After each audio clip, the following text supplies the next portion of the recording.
welcome to the 455th episode of the Random Podcast from Heck. My name is Tony, and this is the podcast about random things in the world of entertainment, which includes movies, TV shows, and comic books. Big shout out to Andrew Loken. He is a big supporter of the show. You can be a supporter by going to patreon.com/gmanfromheck. Any amount you can commit to will be awesome. If you commit at the Rick Jones tier or higher, you get access to the secret podcast from Heck, which is an additional 30-ish minutes of podcast entertainment every single week. Last week, I did another Off of My Mind about, take a guess, Back to the Future, and about Marty McFly needing therapy. And here's the funny thing is, I totally forgot to even mention the stuff between him and his mom. But that just means there's so much other stuff that he should talk to someone about. And I also I've been doing Silver Age, usually like DC Comics Silver Age, the weird, wacky, goofy covers. It's like, how do they put out comics like this? And it's like, were they trying to be goofy? What's going on? So I'll probably do another Silver Age book this week. We'll see. But if you can't commit to a monthly commitment, you can also help out by going to coffee.com/gmanfromheck, and you can buy me a virtual cup of coffee or four. And that is ko-fi.com/gmanfromheck. So what is going on this week? This week, it's kind of like a last minute swoop came in because I was like, there's no TV shows that I'm watching. I don't know if I'm going to be able to do The Boys. I still haven't started the final season, and I don't even know if the final episode's out already or almost out, or so I don't think it makes sense because those people who care, you've watched it already. I'm assuming. I don't know if there's people like me that just don't have a lot of time and haven't gotten around to it yet. Maybe like one or two. So yeah, so what we have this week, the movie feature is Obsession. Oh my God, this movie! I have things to say about that. I almost feel like let's talk about the movie right now, and then we'll talk about whatever later or after. But and this would be a podcast. Like if I swore in a podcast, I would be like, holy. Yeah, more to say about that. We have The Punisher, One Last Kill, so that the Disney one-shot movie. It was like an hour long, actually less than an hour. Interesting choice. Interesting. I enjoyed it, so let's just get that out of the way, but got some things to say about that. And then I'm trickling this out, so we have another episode of Star Wars, Maul, Shadow Lord. So what episode are we at? I think we're at the 9th episode. And that one I say this all the time. All episodes have been out for like a couple weeks now. The last two, because I slowed down just recently. If you've watched all of them, if you remember the way episode 9 ends, which I will talk about, this is the perfect example why I love weekly viewing, because the way it ends, it's like a holy crap. And then for me, I could have easily watched next. I don't have time to watch the next episode. So yeah, it was. I'm excited to watch that final episode. And that's it. Then we got comics and news. So yeah, for me it was another crazy week. I think with just those two, with the one show and a movie, that kind of made things a little bit easier for me. I think I read most of the comics, but yeah, just things at school. I feel bad, and I don't think any of my students are listening right now. But man, I have like 2 sets of quizzes that I haven't graded like over a week, because last weekend I was at school super late on Friday, and I meant to take the binder or folder that I had with them, get home, and I'm like, oh man, I left them on my desk. And then this week I just haven't had time because I've lost prep periods just for various things, doing different things during my prep periods, which stinks. But I did some interviews. I'm on I was on two different interview committees, so that's good for me to have a say in helping our school go in the right direction. And it's not like I say one was for superintendent, and the other was for a music teacher, which I'm really excited about that too. Well, I'm excited about both of them. So we had that, and then just so much to do. So let's take a breath. I actually did that like on a Friday because I did an interview like in the middle of the day during my prep period, and then like after lunch, it was like went a little bit into lunch, and then right after lunch, and I had a class, and I was just like, and yeah. So here we are. All right, let's talk some news because again, we're not here to talk about my school stuff. Interesting report. What was it that I keep forgetting to remember who's talking about it. I don't know if it's the happy something, happy sad one time that I don't even know who said this, but apparently the idea, and this makes sense, possibly, but the idea is that Kevin Feige supposedly really wants Venom in Avengers: Secret Wars. Okay, I mean it makes sense. If Sony is going to allow it, then yeah, of course they'd want to do their own version. Now the obvious thing is, well, I think Tom Hardy's done with it. I don't know if he necessarily wants to do more. I mean, he could maybe be persuaded, but he might be. He does other things, and I was always surprised. I was surprised when he did the first Venom, and then he did two more after that. But it looked like he had fun doing it. I would like to think so. I don't love those movies so much, but I love Tom Hardy. But if you remember, there's that little tiny piece of symbiote that was left behind when Tom Hardy, when Eddie Brock somehow went over to 616 and then ended up going, because it's like, what was the point of that? Then nothing happened. He appears in 616. He ends up in like some bar on a beach, and then he's gone. I'm curious, what are they going to do? Does this mean?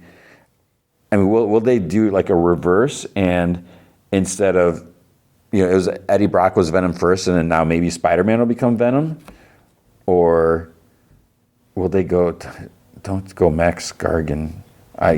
I almost forgot that that Scorpion was Venom. It's like I still don't understand it. Did anyone like that? It's like, why? I mean, the Scorpion is a Scorpion, and as cheesy as a Scorpion is, I would say he's an iconic character. He's one of the original, and I liked his original design. I don't like when he's got this armored suit, whatever. But to make him Venom, that was just it's weird because it doesn't make sense. Now here's the thing. I was thinking about Comic Vine, and one of the original ideas, and I didn't really agree with this, but when they were designing the website, because again I didn't do the back end. And well, the idea was, what was the idea? That I think they didn't want like Batman 1, Batman 2, Batman, like when there's different versions. So there's supposed to just be one page. So like there would be just a Venom wiki page. So if someone else became Venom, then they would be on that Venom page. That, to me, that doesn't make sense, because if you're adding appearances to comics, and then it's like, okay, Max Gargan is Venom now, so you're going to say Venom appears in this comic, but then how was anyone going to know that it's not Eddie Brock, it's Max Gargan? So to me, it's like no, it's because then what I started doing, or kind of suggesting, I kind of did it, I think, is like, well, maybe we need to stop calling these. If characters are going to be segue, sorry. If characters are going to be switching their mantle, their identity, whatever, then maybe they need to go by their actual name. Barbara Gordon. Barbara Gordon was Batgirl. She was Oracle. Was she someone else besides Batgirl and Oracle? I kind of feel like she was, but maybe not. The reason I came to mind is because we got that Barbara Gordon comic that came out this week. But you got someone like her, or I think even like Jason Todd. It's to me it's like, well, maybe we just change it to like, instead of the Scorpion wiki page, we call it Max Gargan, and then when he's the Scorpion, appearance by Max Gargan. I don't know. That was my idea. So what are we talking about? So Kevin Feige, Venom. Is someone else going to become Venom? I hope not. I get this. I don't know what it is about Venom. I have just low tolerance for Venom, and I hope that it just doesn't get like overused or whatever. So, fingers crossed. Okay. What about Sam Raimi? Sam Raimi, I love Sam Raimi. I love pretty much anything Sam Raimi does. When I read this, I was like, what's this talking about? So apparently he's going to remake one of his like favorite movies or something like that. It was a 1978 movie called Magic. And I'm like, Magic? I was like, what the heck is that? And then I'm reading what it is. Like Anthony Hopkins also had like Anne Margaret and like Burgess Meredith and who else was in there? Someone else.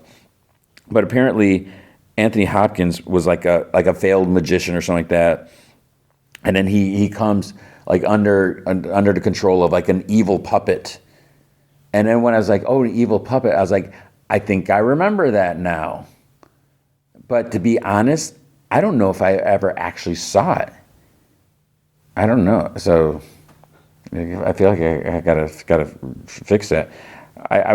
So Sam Raimi possibly remaking it. Now, here's the thing. While I think it's going to be super cool, but it's like a possessed doll. It's like Chucky, right? But it's not. We'll see. Lanterns. I want to be optimistic about this, but apparently, this is good news. So the showrunner, Chris, was it Mundy? He's already like thinking about second season and beyond. It hasn't been greenlit yet, but I think he said that he's not even quite sure how it would end, which that would be. That must stink that you have to think about that. How would we end this show? Because sometimes it's like, well, guess what? This is going to be the last season. So then you got to like maybe change your plans or change the pacing and and so forth. But I guess he has like ideas. Now, I would wonder, these ideas that he has he run them by James Gunn? Because is James Gunn the final say-all if he's overseeing this? Because he may want to, like, maybe in season 2 we do, and James Gunn's like, whoa, slow down there. I just wonder how that works, because while and it's weird, but maybe they're kind of looking at it as the Green Lantern franchise probably wouldn't work in the movies after the last one we had. But it's like there's so much potential. There's so much, because even if you just like, okay, we're gonna do Hal Jordan, we're gonna do John Stewart, we're gonna do all these different characters, but now we're limiting it to a TV show, which great. But and I guess there's always a possibility that it's like, oh wait, now we're gonna have a John Stewart movie. I don't know, we'll see. So plans for that. So that comes out August 16th. So we have to wait for that. Doctor Who, it's not really news, but I'm a little confused with this. So apparently, because like the article, whatever I saw, was like, Doctor Who finds a new streaming platform or outlet after the failed attempt at a relaunch. And I so wonder, it's like, why did it fail? Is it because people are racist? I mean, Kutagundi, I thought he was fine. There's, some things I wasn't super crazy about, but every doctor is always going to have their quirks and personality, and yeah. So I thought it was fine, but apparently now. So here's the thing: episodes are going to be airing on MGM Plus, but not all episodes. We're talking 2005 to 2022. So that means the like 1989, like the first 8 doctors, the pre Christopher Eccleston, those won't be airing there, and then the recent Nakuta Gundi, those won't be airing. And then so I was like, okay, there's that, but. Literally, like right before I started recording, I was on my phone and check out what's going on Facebook, and there was an ad or whatever. It's like, start watching Doctor Who now or whatever, and it was a Disney Plus ad. Maybe it was an old ad, but they had David Tennant, and they're talking about like season 1. I don't know. So, the reason I bring this up, I was hoping is like, are we going to get any news on? When are we getting more Doctor Who, like new stuff? And with the way the last stuff ended, are they still going to do anything with that, or are they just going to be like, well, people didn't like this series, so we're just going to forget it? Because I don't think you can do that. I mean, you can, but you shouldn't. Mandalorian and Grogu, there's like some early, so the premiere was this past week, and I guess some people saw it, and reviews are out there. So it sounds like a lot of people are enjoying it. They're saying how it's like fun, it's a blast, it's like summer movie, epic scale, like all this stuff. And of course, there's some people who are like, this is the most boring Star Wars movie, or most something, or I don't know, plain Star Wars movie. So of course, people are going to be upset. I'm excited for it. I like Mandalorian and Grogu, so I can't wait to see it and to find out about this theater. I should just like peek my head in there, when if I'm ever at that theater, and just, this is an IMAX. It's like, what's the screen look like? I mean, but it's the same thing with Screen X. They had the sign out for Screen X Theater, and I'd been there. I was like, what the heck is Screen X? I had no idea. And then finally one day I looked it up, and I'm like, what? That's in there? So we have that. One thing I want to mention, Passenger.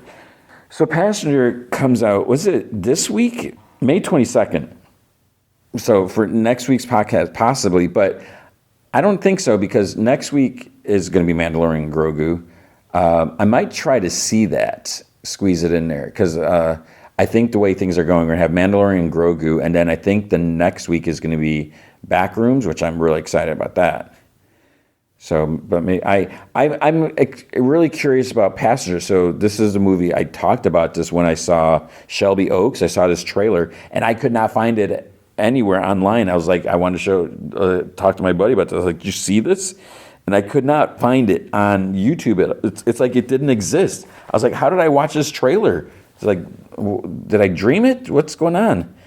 But apparently, there is a website that goes with this called www.don'tdriveatnight.com, and I think there's like a PDF that you can download. It's supposed to be like, I forget. I don't know if it's like dangerous back roads of the U.S. or something. I don't know, but I haven't checked that out because I didn't have a chance. But I'm curious about that.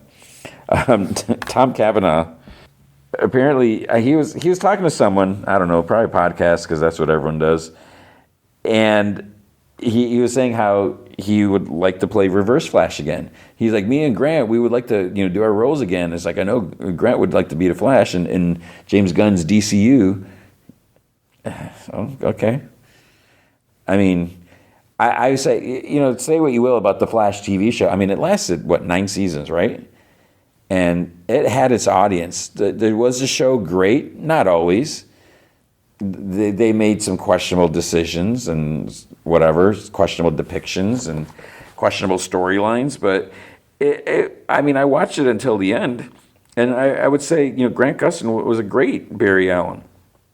So I'd be down for that. And it doesn't. But the problem is, people are going to be wondering, like, is this a continuation of the show?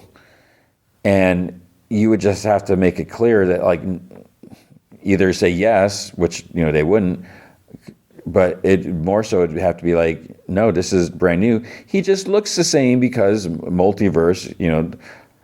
Of course, if there's infinite worlds or however many worlds you want to have, of course, Superman is going to look like Superman in most of them and a lot of them and in an infinite number of them. If there's infinite, and there's probably an infinite where, there are just maybe not infinite, but there's going to be some where Superman is a shark or where Superman is a kangaroo.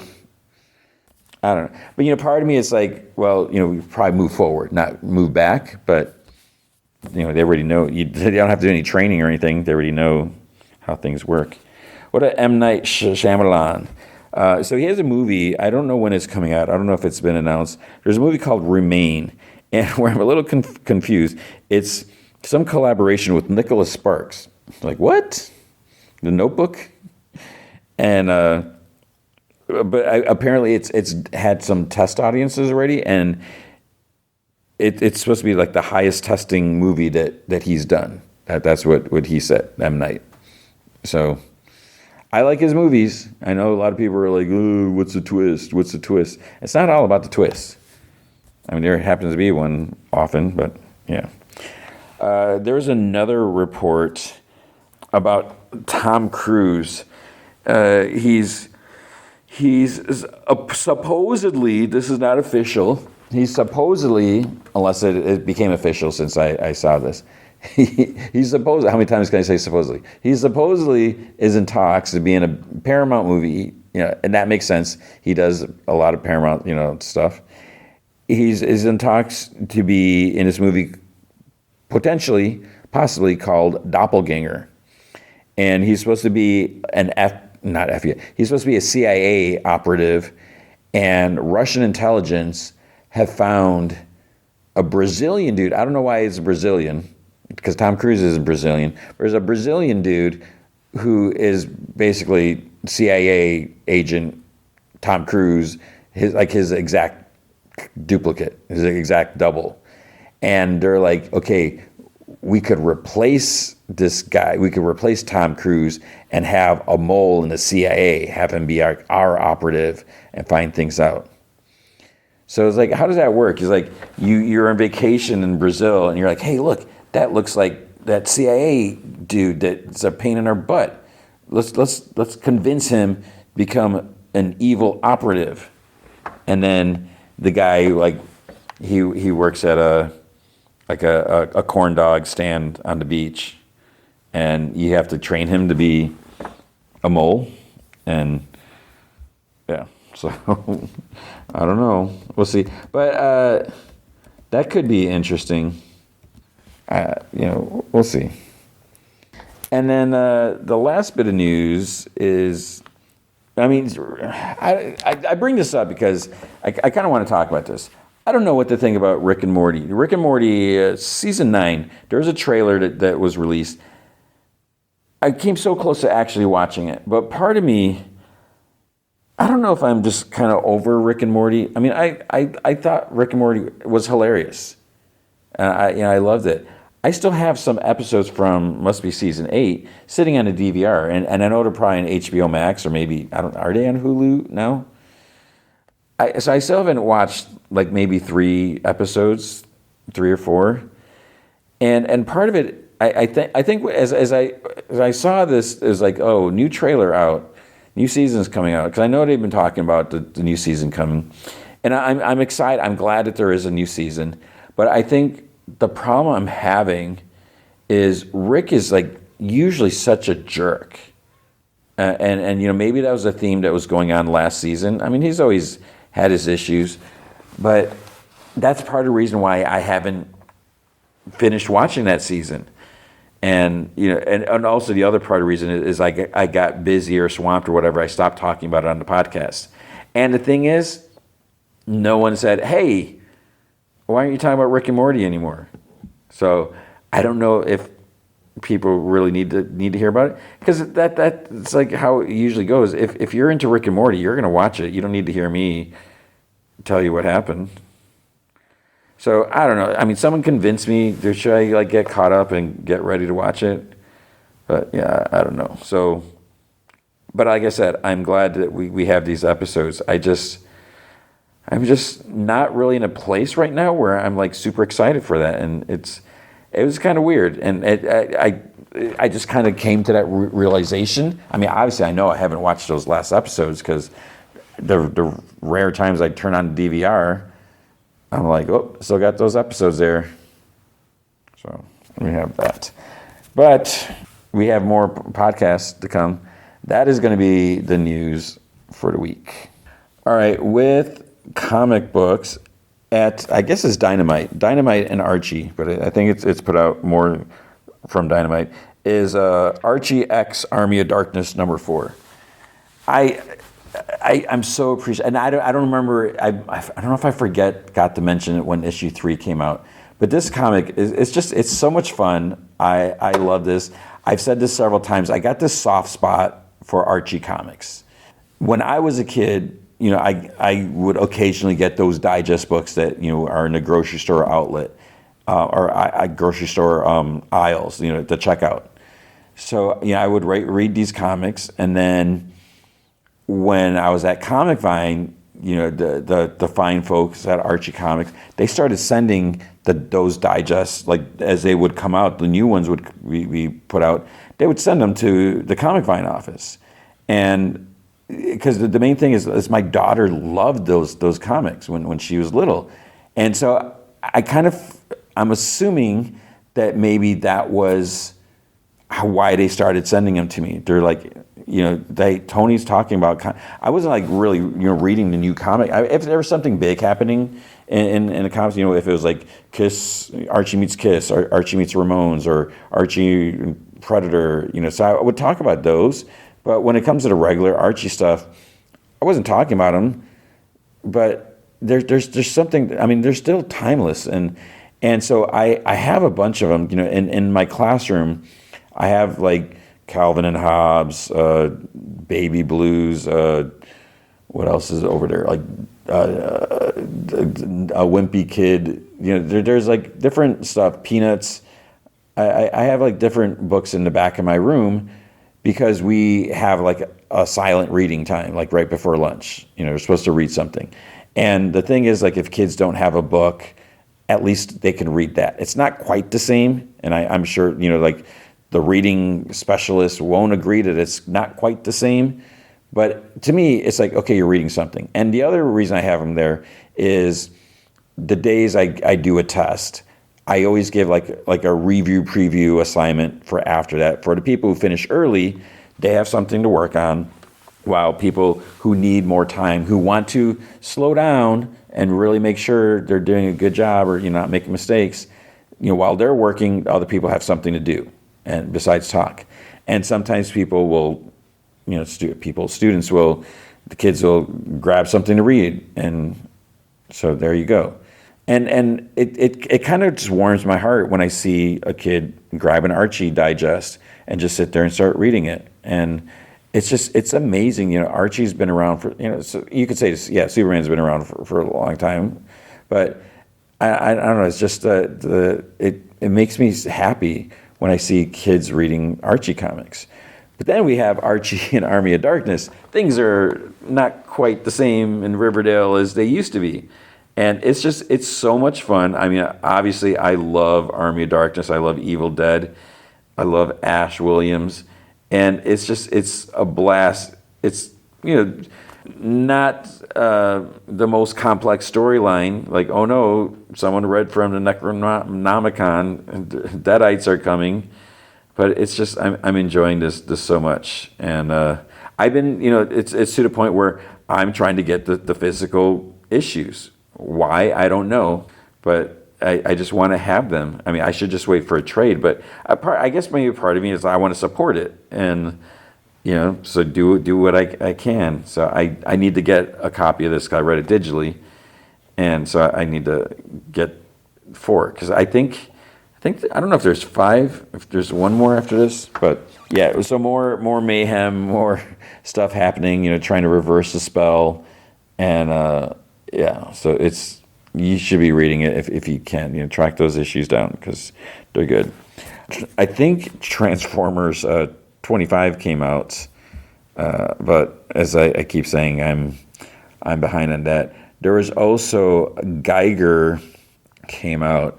What issue would it have been? 23. So this is one.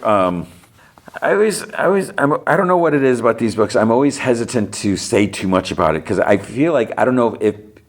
I mean, I hope people are reading this. I hope you are reading this if you're reading comics, and I hope you are caught up. But then there's always a thing is like, well, sometimes people wait for trades.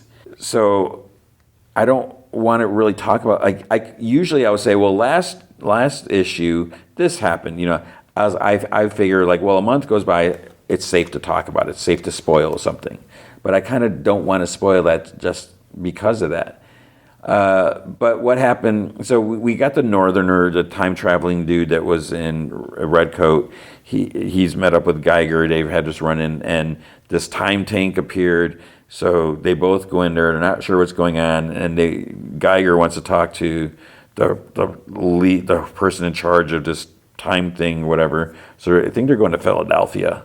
And then something happens. Geiger gets zapped out, and he sees something. It's like, is this the past? Is this the future? What does this mean? And so we see more of that, and and it's just a matter of trying to get some answers. And so this is such a good book. And when I first heard the premise, I was like, I don't know. But of course, it's Jeff Johns, so there's a lot of cool things happening. There was also the Orc #4 came out, half dwarf, half orc, all dork. So issue 4 is out. I think, correct me if I'm wrong, if you've been paying attention and keeping track, I don't think I read issue 3. I know I have issue 3. I know I have all the issues, but I don't think I read that. I want to because it's that book has been fun. Oh, Space Ghost came out. I didn't read that. I need to get caught up on that. I need to finish that, or I need to start that issue. But that came out this week also, so I'm sure it's good because I've been enjoying that. At Marvel, we had the Amazing Spider-Man / Venom, Death Spiral, Body Count #1. It's a mouthful. So this is kind of like an epilogue from the Death Spiral storyline, and it's like, wait, we know how that ended. We know what happened to Torment. So what is this about? Basically, what we get here is it like backs up. We kind of get like the origin, because that's the one thing that it wasn't super clear. It's like, what is Torment's story? What is his deal? Why is he killing all these like family members of Spiral or whatever? We see where he came from, what the deal was, and it also kind of hints us like, well, what might happen next? When I started reading, I was like, do we need this? Because it was a fine story arc, but I was just like ready for it to be done. But this is written by Charles Soule, which of course I love what he does. Kev Walker does the art, so it was interesting. It's something a little different, and doing this at the end, I guess that makes sense. I don't know if it would have made sense to do this in the beginning, so we knew where what his deal was, but maybe it's better this way. I don't know, but that was interesting. Then we had Black Cat #10. I don't know what it is. Black Cat and Mary Jane. I love it. I can't explain it. It's such a weird thing, but I just love the friendship that they have and just their interaction. And it's like perfect because the Black Cat. I feel like we've been lucky. If you're a Black Cat fan, going back to it was Jed McKay, right? That did like 2 volumes of Black Cat, at least 2. I mean, those were a blast. And while those are always fun, it's like you need or you want Felicia to have someone to talk to bounce whatever ideas off a conversation and that. And yeah, we met her like her crew. The two guys that she works with, and they're cool. I like those characters, but there's something about Mary Jane. And then when Mary Jane got her jackpot powers, it's like, okay, that makes things a little easier, and there are other stories that we can tell. And then now that Mary Jane is Venom. Okay, we got that. Maybe they'll do that in the MCU. So, they're trying to get this secret tape, audition tape or something tape that Mary Jane is like super crazy, and she doesn't want it to get leaked out, and the copy is like hidden away in the negative zone. So it's like, who the heck is trying to blackmail her? What is going on? There's some, we basically, this is like the conclusion of the storyline. Because last issue, it's when you see someone like who had to, it's like, wait, why is this person in the negative zone? How are they in the negative zone? What is going, why would they have this tape? So yeah, we get answers. Because at first I'm like, is this a fake? Is this not who that person? Captain America number 11. Is this like weekly? This book's like coming out every week. So this is a Chip Zdarsky, Captain America, Chip Zdarsky with Valero Sheedy. I'm sure I said this last week. So Doom Shadow Part 6. I feel like this storyline has been going on for 6 issues. Has it been just 6 weeks? Because if it's coming out every week. I can appreciate the story, the fact that, Dr. Doom is gone, and the country's in chaos. Everyone's trying to get control. There's all these possible weapons that Doom has locked away, and the dangerous hands and all that stuff. So it's interesting to see, and you got Captain America here, and he wants to do the right thing. He wants to help the people out, but also if you're in another country, you can't just go in and you don't have the authority to do that. And he's there on a mission for Nick Fury Jr., and then he kind of goes on a detour when he sees some other stuff happening. And then the big cliffhanger, or the big surprise last issue was a possible contingency plan of Dr. Doom's. This issue, we basically see Thunderbolt Ross. He is like, I don't have any authority. I am going to take control, and we are going to claim Latveria in the name of the United States of America, even though he has no authority to do that. So he's got his little squad, and they just go, and he is just so unhinged that what he wants to do to stop this possible contingency plan. It's just, Ross, you suck. And it's just weird because, Red Hulk was like a fun character, and now he's just like, stick in the mud. And that's like a weird expression. We got Doctor Strange number 6. We got Doctor Strange and Clay on the cover. Does this mean he's done with Asgard? I didn't read this. I just don't care for the Asgard stuff. I don't know what it is. To me, it's not exciting. Maybe it's because I don't like the old timey stuff, so I'm kind of equating it to that. So I will start reading it again at some point. Iron Man number 5. So this is Joshua Williamson writing. This is Tony Stark trying to stop AIM and Madame Mask. They kidnapped this kid who won the Tony Stark super nerd genius of the year, and all the runner-ups. They're like, okay, Tony Stark was trapped in a cave. He was locked up in a cave. His life was threatened. He had to be innovative, and he created a suit of armor. So if we get these geniuses, lock them up, threaten them, what can they create for us so we can take over the world? And Tony Stark. What I hate about this arc is a friggin' fixer. He's such a loser, and that's probably the point.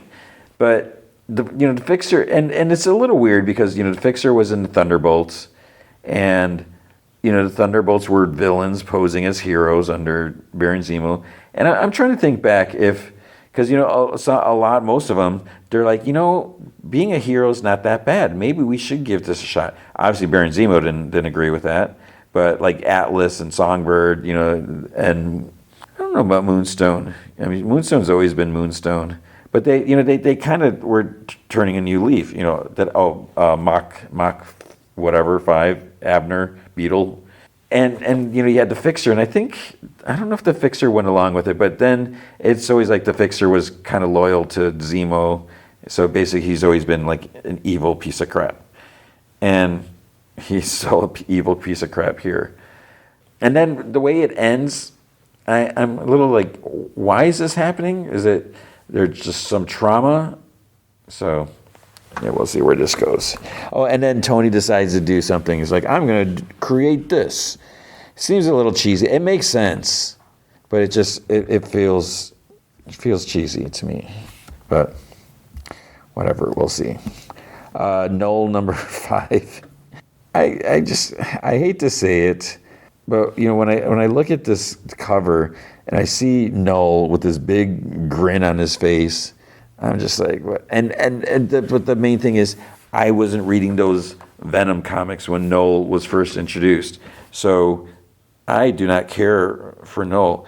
And the reason I didn't read those issues was because I was on Venom overload, and I didn't want to read it anymore. So now that he's back, I do not care, and these could be. I think I tried reading the first one, but now we got Noel going up against Hela. I don't understand, because I think Noel was locked up by the Asgardians. I don't even know. I don't want to try to pretend like I know. There was Magic and Colossus number 4, which is who's reading this? Because I'm curious about. I mean, I like the characters. I'm just not reading it. This was weird because I don't read the solicits. I had no idea this was coming out. I didn't hear anything. I must have missed the press release. We have the Spectacular Spider-Man Brand New Day, and I was like, wait, what? And then I was like, oh wait, Dan Slott's writing it. Cool. What? Marcus Toe. Cool. Alex Sinclair. Cool. Great creative team, right? So I start reading this, and it's like, we got, what are we? Origin, talking about Spider-Man and the mistake and being a photographer, and then he's fighting against Kingpin and whatever. And then what's interesting, I'll spoil this, is he's in Kingpin's office. Kingpin's like, I'm going to get revenge. And he's like, wait, why don't I know who you are? And he can't remember. He's like, I saw you on TV, you unmasked, and now why can't I see your face? And so this is after Brand New Day, or after, I guess, One Moment in Time. And Kingpin can't remember who Spider-Man is, and he knows that he knew, and he doesn't understand. He's like, how did you do this? What happened? And the funny thing is, spoiler, like, Spider-Man won't tell him. He's like, I'm not going to tell you, dude. And he's just, so Kingpin's like going to go out of his mind trying to figure out why he can't remember. But so basically what's happening here is we're just seeing the day, week in the life of Spider-Man after Brand New Day. So we're going back where he was like talking to that Captain Wantamby, whatever, where he starts working at the Feast Center with Aunt May, where Mr. Lee, what was that his name? Mr. Negative. And one thing I do like, and I don't know if I should spoil it, but I like that they kind of squeeze in an appearance by a character, more than an appearance, who's kind of been like retconned. You probably know who I'm talking about. Who's been retconned into continuity. So I was like, okay, that's interesting. Okay, all right. So I don't know how I feel like why do we have this comic? It's weird.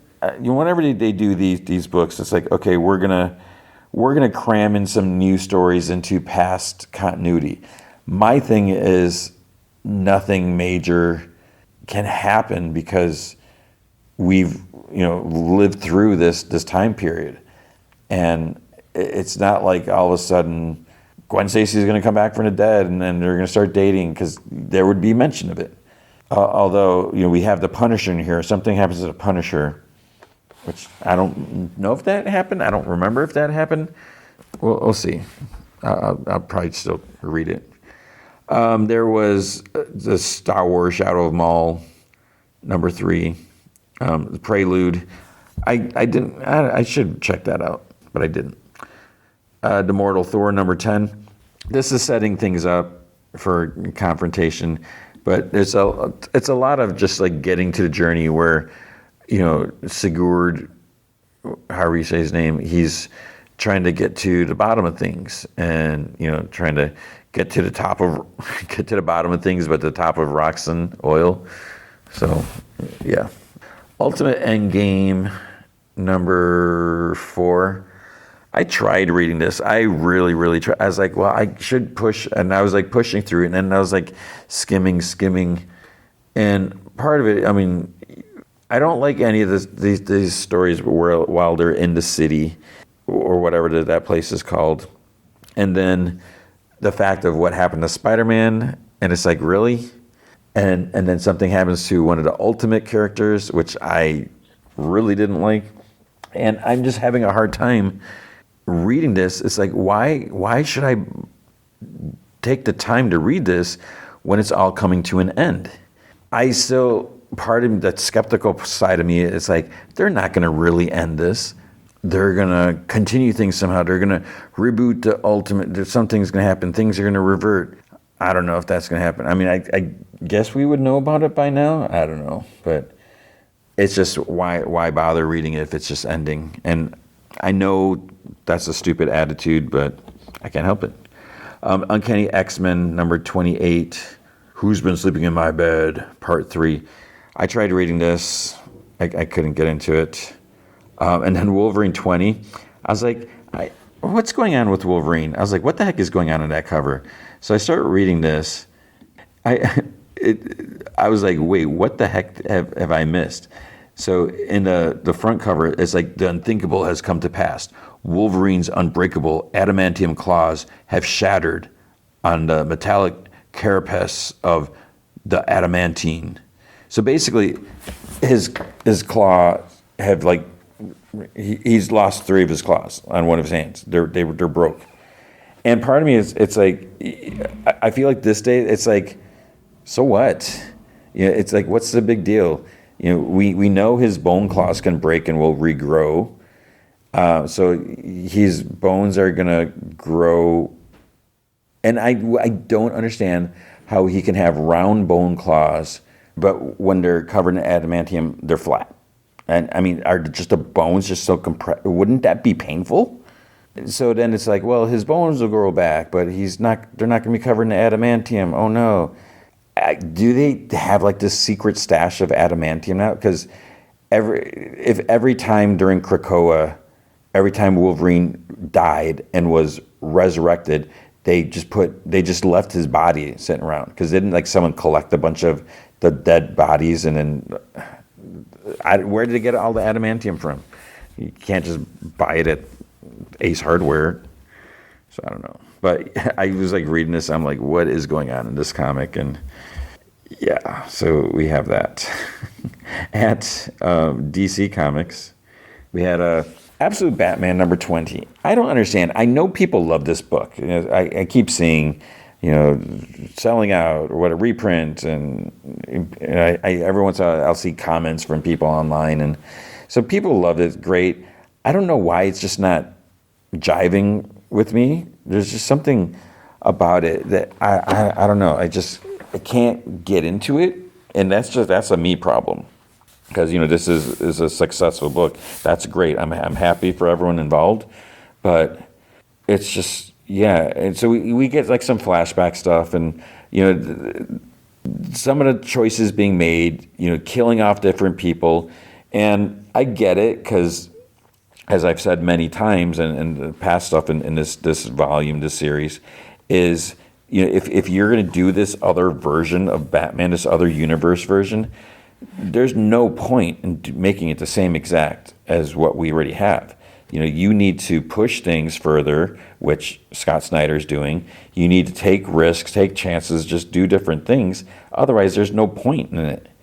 So I don't really care for Bruce Wayne, the big tank. To me, that's just, I don't know, weird. And then it's like, Bruce Wayne is built like a truck. Batman is built like a truck. No one figures it out. And the fact that all his best friends are his rogues gallery, his villains, who have all been, changed or whatever. And then we got stuff with the Joker. And I feel like I keep feeling like I miss stuff. There's like stuff happening. And it's like, am I reading like every other issue or whatever? So, we saw this stuff with the Joker in the past. And then I guess this guy now is a Joker who doesn't even, he's creepy. He's probably creepier than a Joker. But I get so confused. It's like, what is there like half issues coming out that I'm missing? I don't know. It's probably just because I skim comics sometimes because I don't have time. So, and then we had the Robins. So the Robins, all the Robins that you know and love or hate, they're all like anti-Batman. And Gotham loves them because they're the opposite. These are kids that have suffered tragedy and they've turned things around because they don't realize that Batman has suffered. So they're all trying to take him down, and it's just like, whatever. But there you go. We have Absolute Martian Manhunter, not reading that. Action Comics 1098. I'm not sure how I feel about this. I would say this is like a fun story. You have to tread carefully here. So basically, we've been following the adventures of Superboy, of young Clark Kent, and for reasons, we have Martian Manhunter, Booster Gold, and Mary Marvel had to go back in time. I think they're chasing this other dude who's stuck there. And they run into Superboy, and, they go to the Kent farm. And so they made it clear. It's like, yeah, we know who you are as an adult and all this stuff, but, we can't tell you everything. But some stuff's like slipping out. Because at one point they're like, you come from Krypton. So they tell him like what planet he's from. So it's just, it's interesting. The interactions between Mary Marvel and Clark is kind of interesting, kind of fun because she's trying to play like the older sister, while they're hanging out, whatever, and it's fun. I've always liked Mary Marvel. I feel like she hasn't had a chance to be used properly or fully. I don't know. So yeah, it's fun, but the part where you have to be careful is because it's in the past. It's like one of those things like where, like with the Brand New Day thing, you can't really do anything overly drastic, although it seems like they are here. So we'll see. Then we have that, what I mentioned is Barbara Gordon Breakout, #1. So this is by Mariko Tamaki.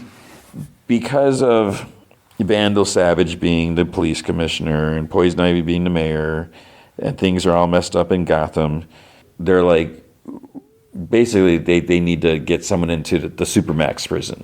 All these people are being arrested and they end up dying, and it's being listed as a suicide. But you have like some good people getting arrested under like false charges or whatever, and then they end up supposedly killing themselves. But it's like, no, that's not what happened. And so Barbara's in there because she's got to get some information and find out what's going on, and like people are obviously picking. One, she's a new inmate, and then when they're like, "Oh, you're Gordon. You're Jim Gordon's daughter. He put me in here," and they're trying. So she's just like fighting back, which thank goodness, because she has that ability. But it's she's in there on her own, so that's it's gonna be risky. Fury of Firestorm #2. I never read #1. I should have read that. I haven't. Supergirl #13. I started looking at this, and there's like so much going on, and I don't know. I missed the issue why Supergirl did she really lose her eye? Does she have like a cyborg eye? Like what's this metal thing? I don't know what's going on. And then that's all I read. There was a Green Lantern Corps #16, Emperor Aquaman this is 17, right? And then Bleeding Hearts #4. Yeah, and that's it. So that is going to be comic books for the week. Okay, and now we have Star Wars Maul, Shadow Lord, Season 1, Episode 9, Strange Allies. as I mentioned earlier, so this was a great episode, and I like how the pieces are falling into place. Now, the only thing is, I forget exactly what happens, but we've seen like older Maul, like in Rebels, right? Yeah, I'm pretty sure. And I don't want to like look up the wiki, like what happened in that episode in Rebels. I think I remember, but let's just get started here. So we got like shots of the city. Things are like there's shuttles, Empire, Imperial shuttles flying, little shuttles flying all over. Squads of stormtroopers are marching along everywhere. There's a full-time planetary curfew effective immediately, without exception. And Demas, who's dead, the gangster dude, in his old office, Maul's like, let us hear what Crimson Dawn has to offer. So we see a holo of Dryden Voss, who was Paul Bettany in the Solo movie. And he's like, Lord Maul. He's like, Dryden Voss. He's like, it has been a while. I heard you were facing difficulties on Janix, the Imperial sort, if I may be so bold. But I have a proposal, one that could benefit both of us. And Maul's like, really? And your superior approves? And Dryden's like, my superior? And he like scoffs. He's like, Rentero doesn't know about this. And Maul's like, Crimson Dawn has betrayed me in the past, but now you intend to offer me sanctuary? And Dryden's like, I will personally provide your escape from the Imperial forces on Janix. Maul's like, and what do you believe I will do in return? And Dryden's like, it's quite simple. Once I complete my part of the bargain, you will kill Boss Rentero and install me as the leader of Crimson Dawn. Maul's like, how devious. I am proud of you, Dryden. And Dryden scoffs. He's like, what can I say? He's like, listen, I'm sending encoded coordinates to a rendezvous point, but our window is short. If you're not there, you are. And Maul's like, he cuts him off. He's like, we will be there, Voss. And he ends the call. And to Rook, he's like, make the preparations. There's one last thing I must attend to. And she's like, my lord, even with the girl, we still need a way past Imperial lockdown and out of the city. And Maul's like, perhaps Captain Lawson will provide a way. So it's night. He's looking out like this busted window. There's Imperial shuttles. The others are like sleeping. Two Boots comes up and says that it appears that they've deactivated his communications device. He's like, they have no effective way of monitoring police channels. So he supposed that he must accept that he is now a fugitive from the law. And Lawson's like, we all are, Two Boots. Meanwhile, Devon is like panting and whimpering in her sleep. So Maul's like talking to her, and her eyes like suddenly open. She gasps and she sits up. So here's the thing. What I realized, her master's name is Daki, Daki. Somewhere down the, I feel like I started calling him Pocky. So it's Daki, whatever, her master. So Pocky, Daki, no, it's Daki. See, now I'm going to get mixed. Keep doing this. So Daki and Riley are awake now to ask her what's up. Lawson, Two Boots, they come over, and she said it was a dream. So then we see the two Inquisitors. They're out in the streets because they're losers. They're able to, like bloodhounds, follow, trail of Maul and all them. Jedi sniffing, I don't know. Devon says that she explains her dream. She was here in the city following someone. She couldn't make them out. Then they arrive at a statue of a woman, and she was holding a spear and a shield. Lawson's like, well, it could be blah, blah, blah, fountain, this one fountain. He's like, it's not too far. And Daki says that someone has put this image in her mind. Lawson says it sounds like a trap. So Devon's like, it doesn't feel like one. So Daki says, this is no dream. This is a suggestion, an offer made by Maul. So Devon thinks that it's a chance to escape. She's certain of it. Lawson's like, well, whatever they do, they got to keep moving. Then there's this like clanking noise. The Inquisitors have arrived. And it looks like the four just barely made it out in time. So they heard it, they got out of there. They're running on the streets, and they make it to the fountain. Maul is standing there with his back to them. Lawson has his blaster, but Daki suggested they put it down and let him talk, or let him talk to Maul. So Daki tells Maul the message was received. Now, reveal his intentions. Maul's like, my intentions is to provide a way off this planet for all of us. Rook and Amando's like pop out. Lawson isn't thrilled to see them all. Maul's like, these are dangerous times for brave people. I wish only to see you evade the Empire's grasp with me. So Spybot shows a holo of where a ship will rendezvous with them outside the city. Lawson's like, you'll never get out that way. He's like, the Empire's got the city on lockdown. And Maul's like, interesting. Perhaps you know a better route out of the city, Captain Lawson? And he's like, yeah, I may. And Maul's like, since we have the means to leave this planet, our only chance of escape is an alliance, which is why we have that title of the episode. Lawson turns, talks to the others quietly. He says it's a risk, but it's their last shot. Two Boot says that it's an option worth considering. He's like, although he looks very untrustworthy. Daki says that he will agree to this, but they must remain cautious of the Shadow Lord. So they're walking. Riley accidentally kind of like trips on Vario. He's like, hey, sorry, little buddy. And Vario's like, who are you? So Lawson's like, leave my son alone. And Vario's like, oh, you're a Lawson. He like laughs. He's like, sorry to hear that, kid. And he goes up to Lawson. He's like, amazed to see us on the same side for once. And Lawson's like, Vario, I'm frankly amazed that you're still alive. Spybot says something to Rook, and then she tells Maul that this route has no access out of the city. So Maul, he sighs, he stops. Are you certain this is the correct way past the perimeter, Captain? He's like, yes, I'm certain. There's a power station a district away. It's built over an underground fissure that takes us past the Empire. And he's like, then by all means. So he steps aside to let Lawson lead them.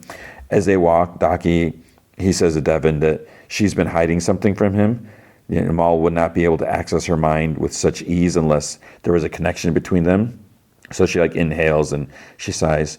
She's like, when we were separated at the casino, Riley and I were attacked. Maul saved our lives. He brought us to safety. So Daki's like, did he help you for your sake or his own? At the power station, there's still some troopers and there's an ATSD close by and some speeder bikes. So Lawson's like, well, that complicates things. Devin says that there's too many to sneak past. Daki says, patience, they will move on. Maul's like, we do not have time for patience. Our transport will not wait for us. So Rook tells Spybot to jam their comms, and he laughs and he does it. So, I mean, Spybot, it's like, he's kind of this cute little droid, this round thing. I don't know, there's something about him I just like. So he jams it, he's laughing. Maul shakes out his bad leg, turns on his lightsaber, and this is like, okay, this is Maul being a badass. As he starts walking towards them all, he's dragging his blade along the ground, and it's just like, just melting the floor or whatever, carving, leaving a groove. One trooper tells the other, he's like, call for backup. And he's like, I can't. So the first guy's like, he says, all troopers, open fire. So Maul starts charging at them, like deflecting their bolts. He slices at a speeder bike. Rook shoots another one. Daki and Devin, they run out at Lawson. Or Lawson's like, so much for stealth. The ATSD stops towards Maul, and then he does this, he like zigzags as it's firing at him. Riley picks up a fallen blaster, and like Lawson's about to shoot a trooper on a speeder bike, but Riley's like pops out and like stuns him. So it's like, Lawson almost shot him. I was like waiting for him to say something to Riley, to yell at him, to be careful, but he doesn't.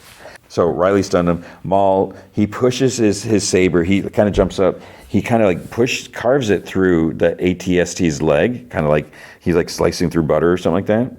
And then he like walks past, he goes past it. He flings his lightsaber up like towards a cockpit, like kind of like spins up there, and then kind of slashes at it and returns to his hand as he's like walking by. He doesn't even look at it, and then the thing's like falls over and like explodes. So it was a cool shot, a cool scene. Lawson tells Riley to be careful with that thing because he's like, he's got a blaster, so he's gonna allow it. He's like, okay, you shouldn't. I don't want you using guns, but dangerous times or whatever. At the fountain, the other Inquisitor, 11th brother, it's like, what's with these names? He's like, they were here, and Marek, the first one that arrived, he says that they're making their escape. So the others, they're moving through the power plant. Lawson says that there's a passage that runs under the plant and into the jungle. Guns N' Roses, right? So he says that he hunted a fugitive here a couple years ago, and it's ironic because now he's a fugitive. So they head down, and I was like, okay, there's this like hatch. They lift the hatch. They go down this like little ladder. I was like, they're going to leave it open, right? Because that's what they always do. But no, thankfully they actually closed the metal grate instead of just leaving it open. Because so many times you see these movies where it's like, we're going to escape. They leave the door open. They leave something open. Other people come. They know where they got out. So they head down.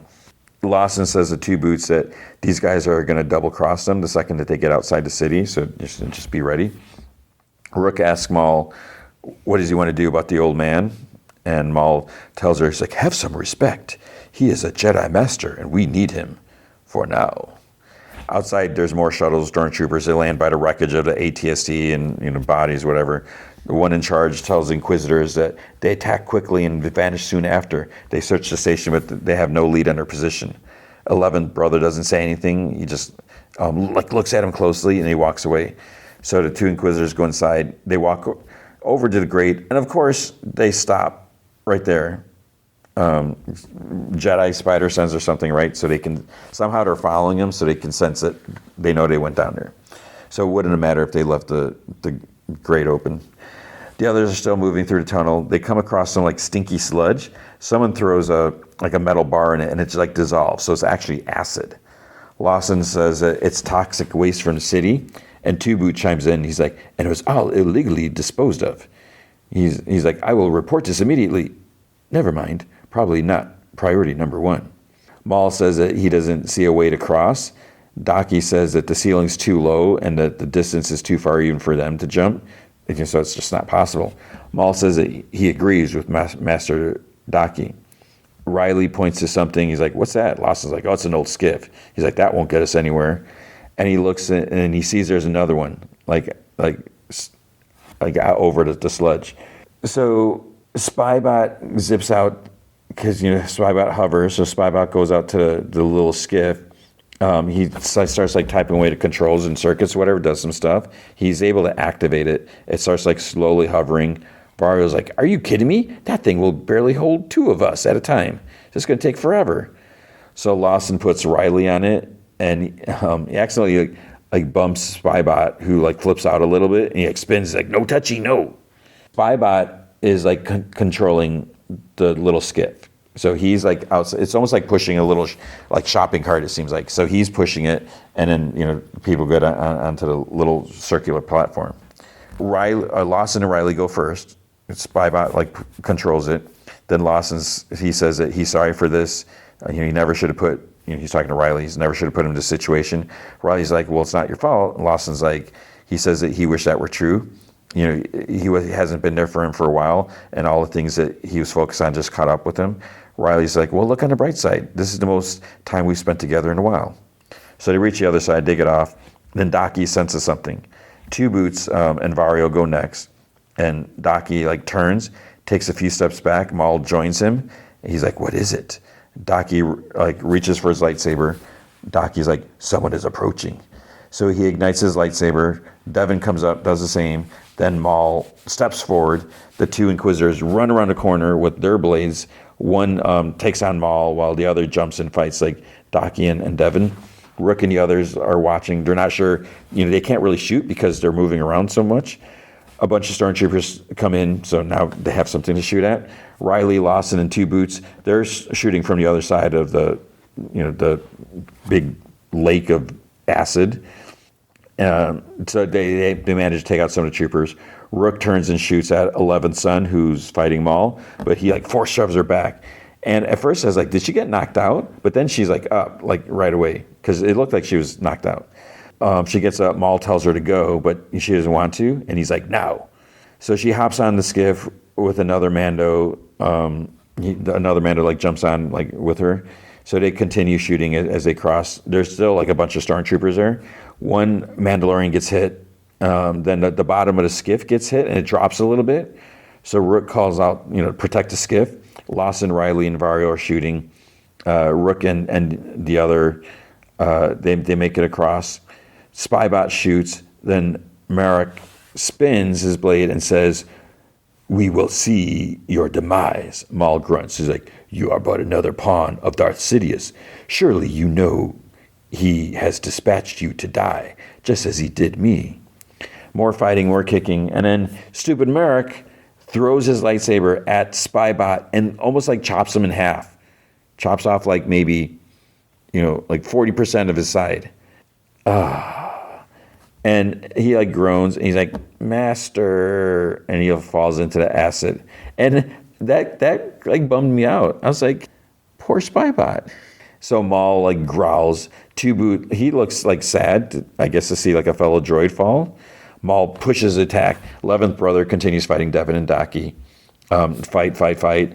Daki tells Devin to go. She's like, I'm not leaving you. And he's like, go.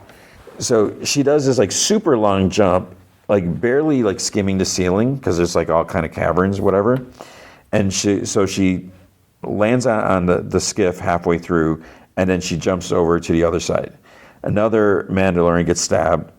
The other Zabrak dude, the brother one who lost his brother, whatever, a few episodes back, he gets hit a few times, but he keeps fighting. He gets shot some more, and he takes 3 stormtroopers. He like grabs, like jumps and tackles them. They all like fall into the acid. So Rook pauses for a second on the other side. Maul like kind of scans the scene. He throws his saber, takes out 3 stormtroopers before Merrick can attack. So that was like impressive there. And then he force shoves 2 more against the cavern wall. So he just took out 5 troopers. Daki and Maul end up like side by side. So I keep looking at this. It's like, so what's going to happen? Is Master Daki going to die, and then Maul's going to try to weasel his way into, being Devin's master? So the Inquisitors, they're like side by side. Maul tells Daki to cross. So he leaps, to the skiff in the middle, and then to the other side. And then Devin's been like trying to push it. Maul's like fighting the 2. He shakes his leg out a bit. He separates his blades so he can fight both. Devin calls out, "It's like, come on!" And at first I was like, okay, maybe I think Devin was actually using the Force to keep the skiff floating because it got shot. So Maul kicks Merrick, turns, runs, leaps. 11th brother tosses lightsaber, and I had to rewatch this a couple times to see what happened. So it looks like Maul managed to deflect the lightsaber mid-jump. It goes back, and then Devin releases her hold on the skiff. It like sinks into the acid, and Maul like lands safely on the other side. So there's like this stare down, and then they just like turn and go. And Merrick tells the stormtrooper, inform him they are headed his way. In the jungle section, Vario wonders like how far is this rendezvous? Lawson says it's hard to say with all the fog. There's a bunch of fog there. Then Rook tells Maul that she'll scout ahead and report. So she goes with another Mando, and few that survived. I think that might be the only ones. Devin turns to Maul. She's like, your friend, I'm sorry they're gone. Maul doesn't reply. And then Daki like heard her say that to Maul. He seems a little bothered, maybe that she cares about him. Then they suddenly hear like blaster fire, and they get ready. Okay, what's happening? Rook comes like running back. She's like, something, pew, pew, pew, shoots back. Something is out there. So she gets like knocked down, and then she gets whoosh, dragged back in the fog. But I was like, I didn't see any tentacles or anything on her. So it's like, was something wrapped around her ankles? Her scream kind of like echoes away. Then they hear her screaming, and then there's some breathing.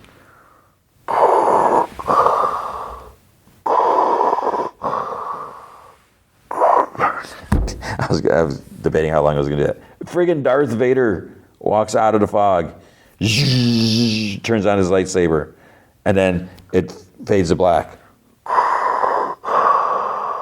And that's the end.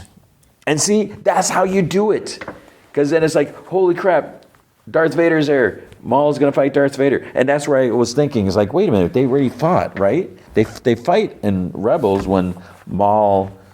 I'm trying to remember. I mean, his history's out there. It's not spoiler.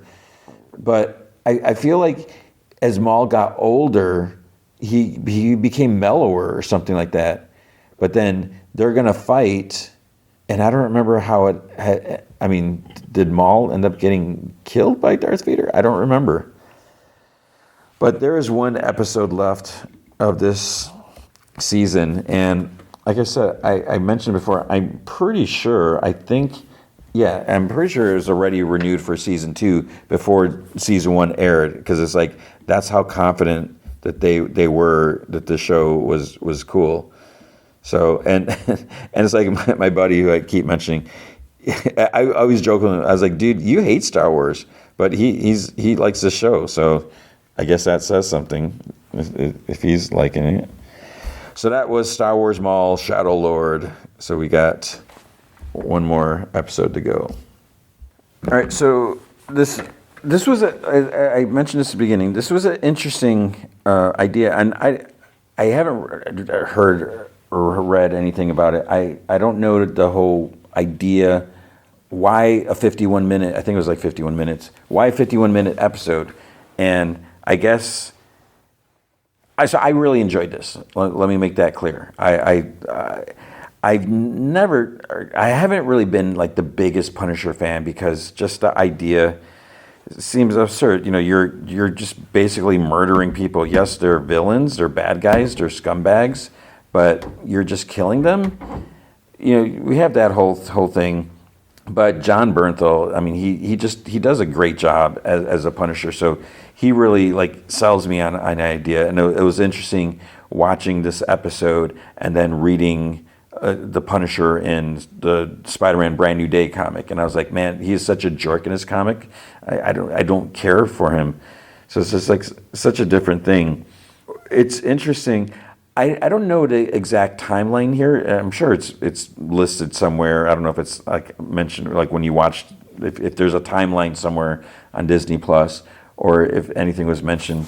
But Frank's like in a really bad place, and so I don't know if this is before or after Daredevil season 1, because it almost doesn't feel like it's after season 1. Because it's like, what would have happened? So maybe it's supposed to take place before. I don't, and maybe it's obvious, and maybe I'm just the knucklehead doesn't know.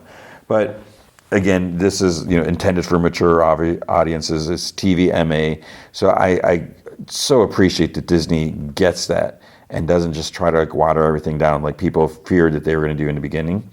It starts off with Danzig's song "Mother" playing, and we see on the wall there's like all these like different targets. Frank's like doing pull-ups. He's like grunting and yelling. His hands are bloody. It's like dripping. The music starts to distort. I mean, this is a really cool intro. Like opening scenes, he's like takes some pills, he throws up, he's like just pretty jacked up, he's got his beard, and he punches the mirror, and he starts like ripping like all this stuff off the walls, and he's like grunting. Then there's news of another murder in Little Sicily, so it's like chaos. This is the part that was like tough. So I'm gonna just spoil everything here. We see this like homeless guy walking, he's carrying his little dog, he's giving it some food, so obviously he really cares about it. Then there's like all these like punks on the street, like thugs, as the closed caption calls them. They're like just doing all this stuff. So one yells "ding dong," and he like sucker punches a guy. He knocks him back, and then he has this like red kind of like trucker hat, and then the dog's like barking. So then the guy that took his hat, he takes the dog, and the homeless guy is like no. He tries going after his dog, and then what does this dude do? He takes the dog, throws it in the street in front of a garbage truck, and you just hear the dog like yelp out and is gone. The homeless guy's left crying because this dog is like the one thing he has in this world, and so that was like horrible. And they scared this dude and this little girl, as they're leaving, and it's just like these guys suck. So there's talk of the Nucci crime family getting like killed and like the impact that it's left on the place. So I guess because they're not there, everyone's just, all the thugs crawled out of the woodwork or something like that. So Frank sits in this empty room. He's like saying like the mantra, like the Marine thing or whatever. And then there's like ghosts of like 3 Marine, like he like vision. There's like 3 Marine there, and they're like harassing him and laughing at him. Then Frank has like a Marine tattoo in his like chest on his like left side, and he like has a knife. He like carves, like slashes at it, and then he slashes again, like makes an X over it. So the Phantoms are like chiding him about quitting, and they're like surrounding him. They continue, then he yells back at them, and then one Curtis, he tells him, he's like, tell me what's going on. And Frank's like, I think I need some help. I think I need some help.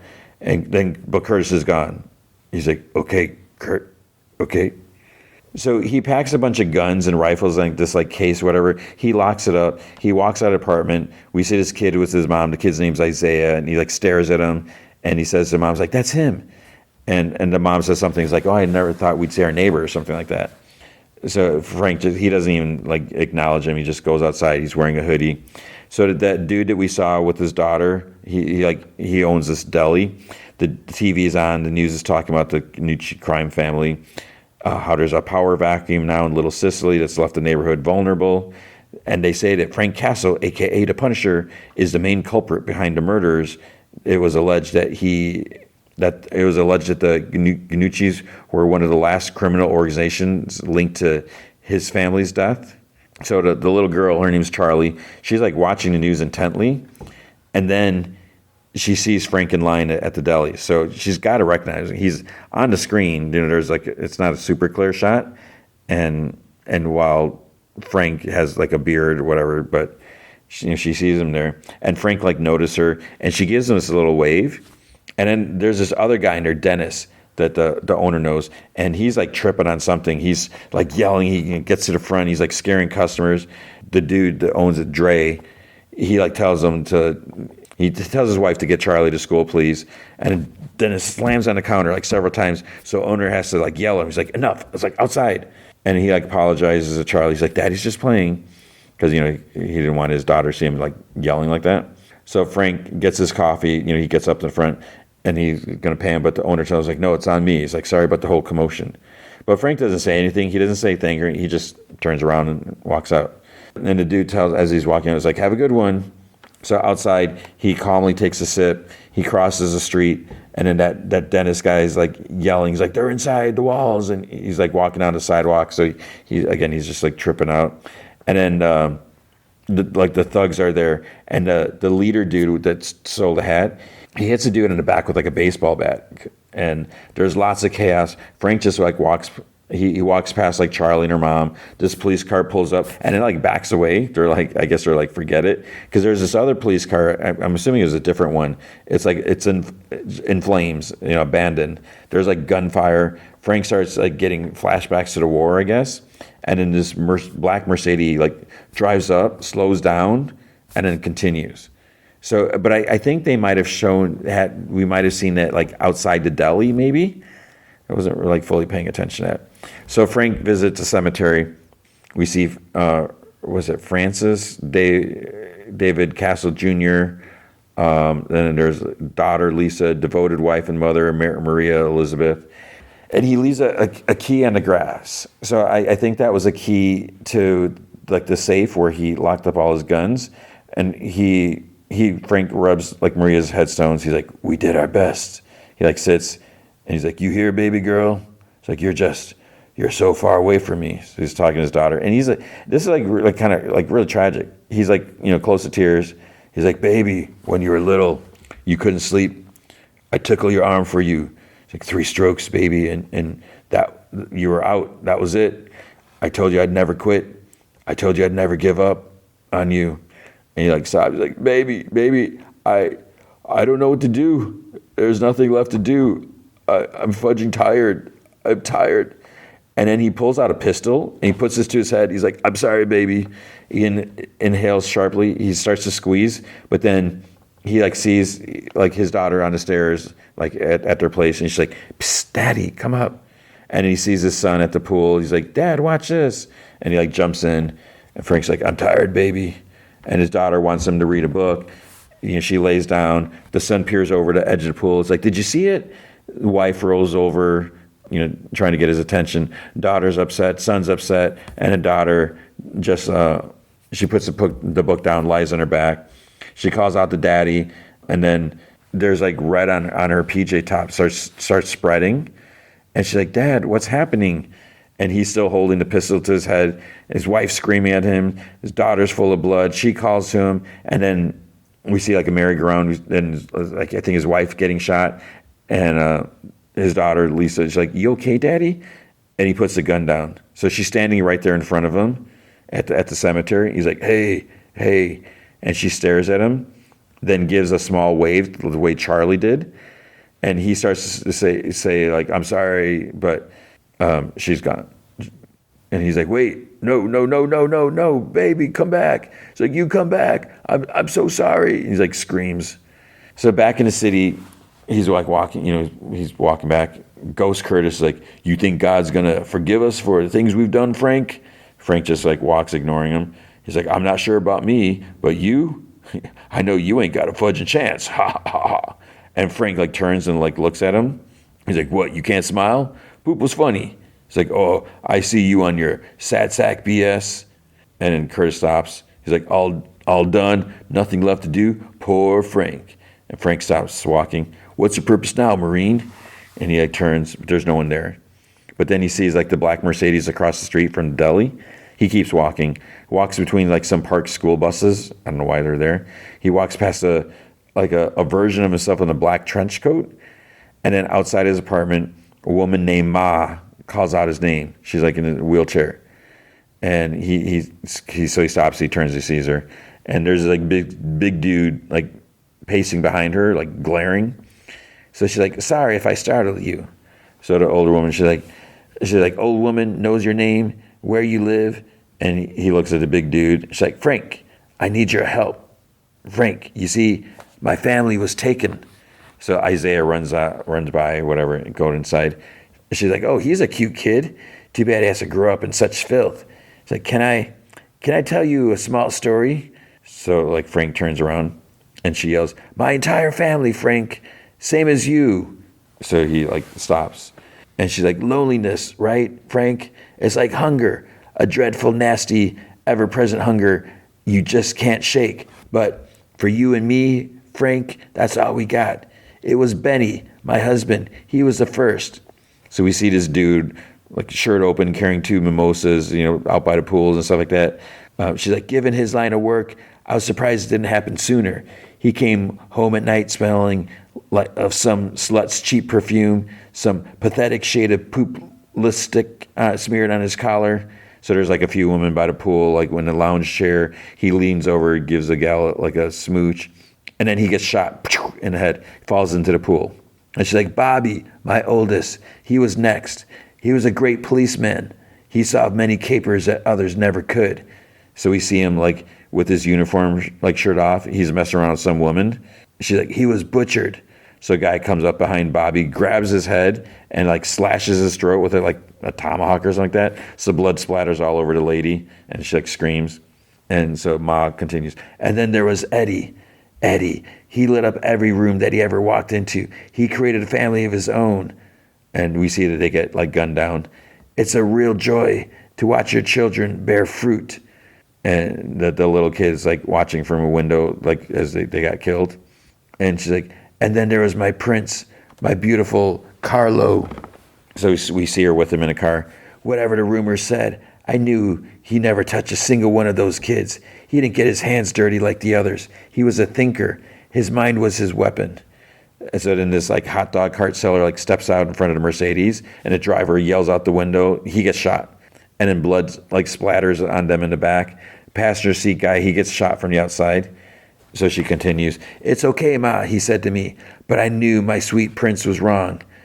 It was not okay. It would never be okay again. And so she like looks at the clock. There's a clock on the ceiling there.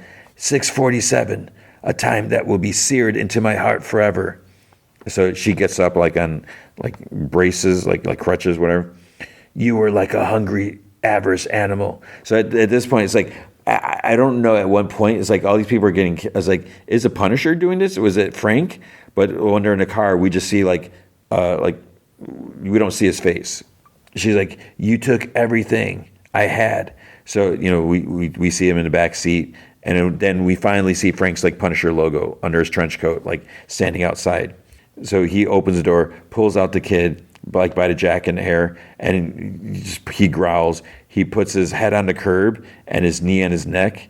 And she's like, in his last moment, he only wanted to make sure that I was okay, that I wasn't afraid. He's like, it's okay. I love you, Ma, he said to me. Frank lifts his boot, stomps down. She's like, but you forgot about one thing. And she gets right in his face. You forgot about me, didn't you? And she like spits in his face, and his face is like twitching. And she's like, a small bounty on your head was all it took. Every madman, crook, and killer in this neighborhood all worked for us, Frank. And now they're desperate. At 6:47 p.m., this location will be shared. They will come and they will kill you, and they will kill anything that gets in their way. You made your bed, now rot in it. So she's like back in her chair. And when that final moment comes, know it was the Gnucci's who did it. You didn't finish anything, Frank. I'm the one who's doing the punishing now. Come on, Barry, let's get the fudge out of here. And she flips him off as her chair zips away. He's like, I'm going to watch you die, Frank. And he just like sits there, like stands there, like looking around. So it's like this big apartment complex. It's almost like a U-shaped. And there's maybe like 4 floors, I don't know. But there's, all these people there. Inside, he like washes his face. He stands there for a bit. And then Ghost Karen asks if he's scared. She's like, you're not a victim. You chose it. Come home from deployment, out the door next day, huh? Just couldn't wait to get back out there. You chose it over them. And he's like, that's BS. I didn't. And she's like, Frank, that was never your plan. Father, daddy, husband, that was a costume. You couldn't wait to get back to where it made sense. You failed them. And then she's suddenly like in his face and kind of vicious. You failed them. You fudging failed them. And Curtis is like, I know all the things I've said. It's all to help you, brother. And Maria's like, where are you? And Ghost Karen's like, you're a failure. And Frank's like, I failed them. I failed. And she's like, Karen's like, you failed your family. And see, this is where I was like, when is this supposed to be? So she's like, you failed your family, and now you're failing this city, coward. Curtis is like, I shall never quit. And Frank's like, are you here, Karen? Karen, are you here? Are you with me? And she's like, yeah, Frank, yeah. And she like hugs him. She's like, yeah, it's okay, it's good. I'm always here, but there's still more for you to do. And it's like, wait, are they about to kiss? Because I mean, that's what that's what Heather suggested. So I guess they were an item. And she's like, Frank? He's like, yeah. What time is it? Click. He looks at the clock on his nightstand. He's standing by the door. He's all alone now. And his arms are like just in front of him, like he was holding Karen, but there's nothing there. Then there's a loud knocking on the door. So like man 1 yells something like over here. And you hear, come out, Frank. And he grabs a knife. Man 2's like, oh yeah. Man 3's like, let's go, Frank, where are you? So he looks out the peephole. There's like one dude in like a hoodie with like a gas mask. There's this other guy with a face mask, just over, just like pulled up over his like mouth and nose. What do you call that? Half mask, whatever. But he's like across the hall knocking. This other guy pushes him out of the way, and he starts like hacking at the door with like a machete. So then like 6 guys like bust inside, but it's a lady in Isaiah's place.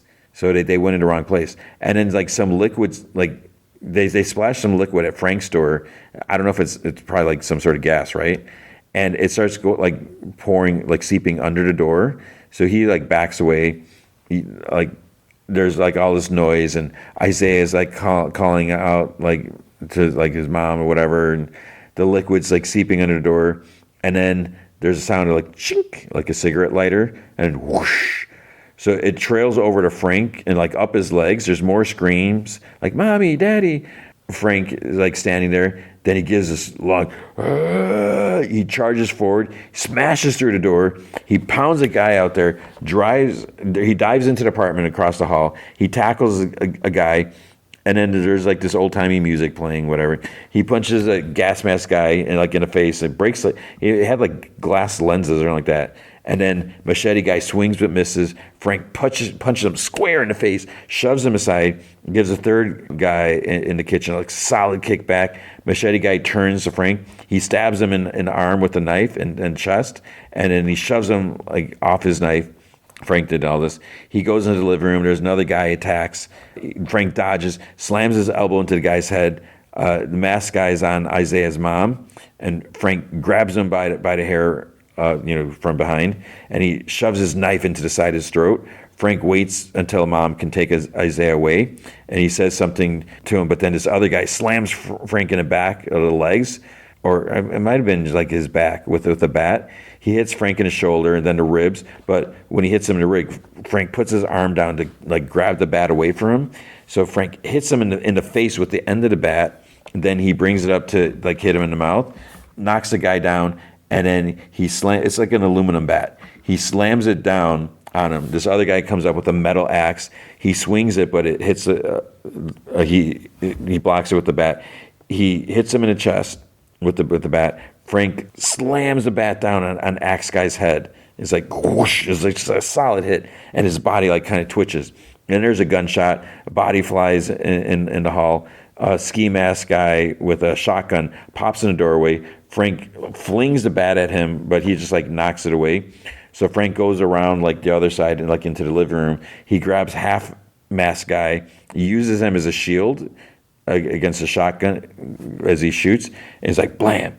So Frank grabs the end of the shotgun, smashes his elbow into the dude's face, uses the shotgun as the other guy running in with a gun, shoots ski mask guy, and then three more enter. He shoots the first. He ducks around the corner. He ducks around the corner. He shoots, and then the guy comes in with the Uzi.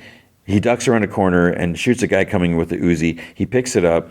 He shotgun shoots the next guy coming up on the other side, uses his body as a shield, takes out two more, then shoots this guy like point blank, shoots another guy in the hall that's about to come in, and he had like this pipe bomb like lit, so Frank nudges it, like kicks it like out, pushes like a bookcase over like the door frame to kind of like shield the blast, so it goes off, whoosh.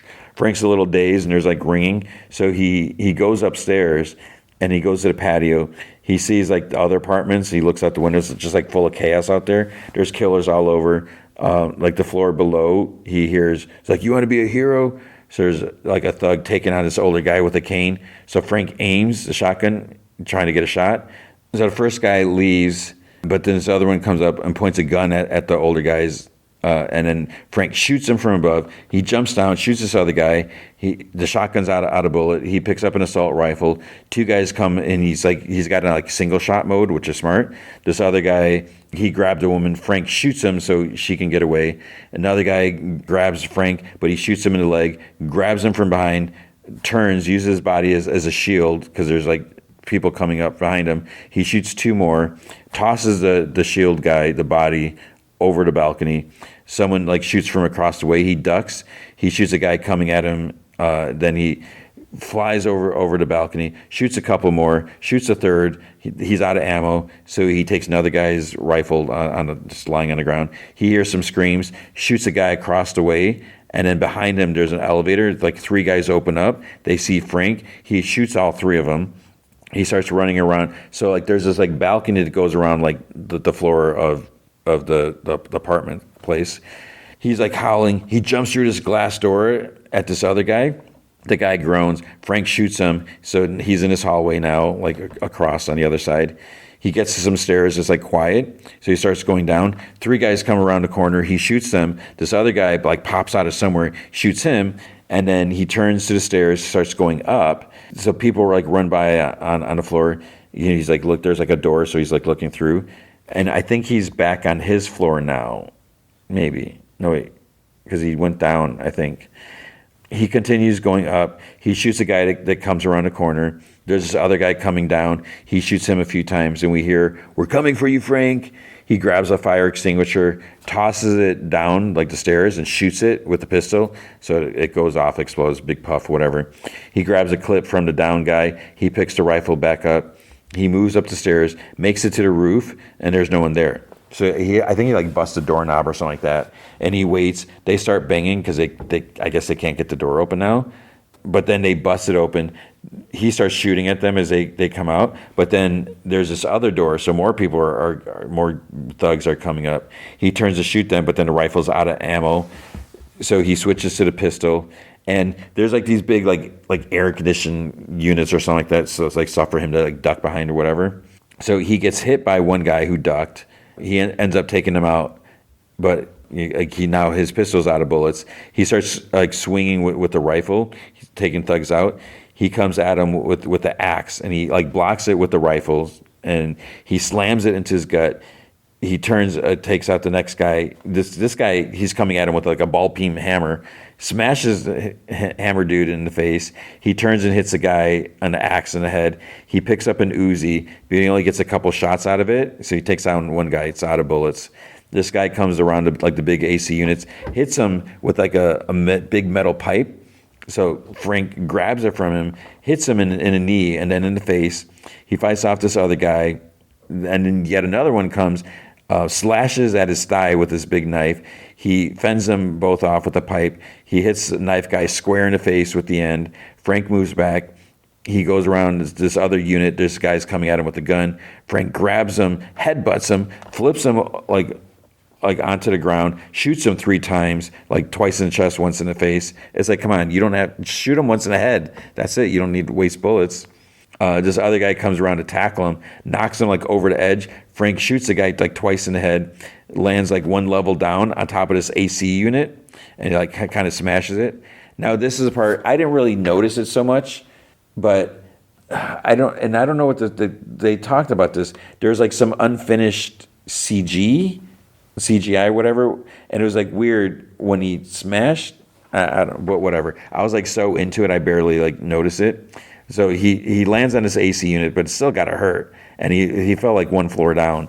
But he rolls off like kind of slowly. He hobbles like to the edge and looks down.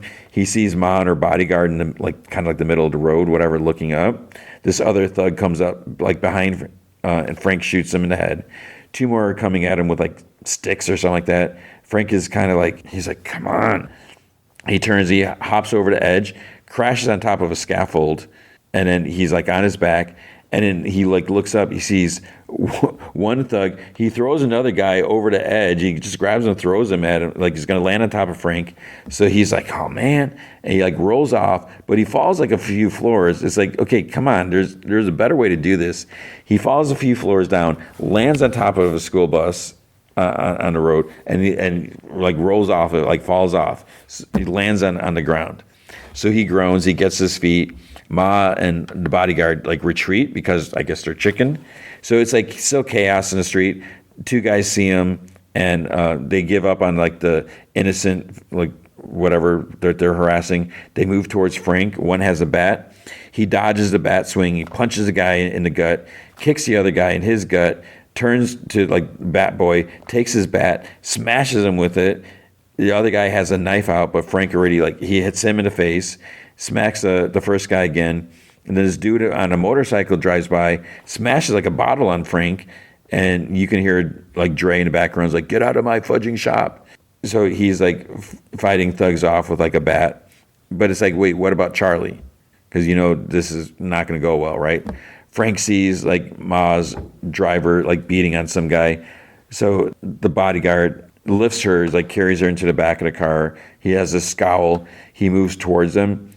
Frank moves, but then he's interrupted by Charlie's voice calling, Dad! So he turns and sees 3 punks overpowering Dre, and he's like on the ground now, and they're like starting to kick him. So he hears Charlie, he starts getting haunted by his daughter's call. He turns and glares at Ma, and she's just sitting in the back seat, like out the window looking at him, because she's like, she sucks. So he's looking at Ma. He can go after her right there, right? He turns and goes to the deli. The car drives away, again, because they're chickens. Frank starts like running.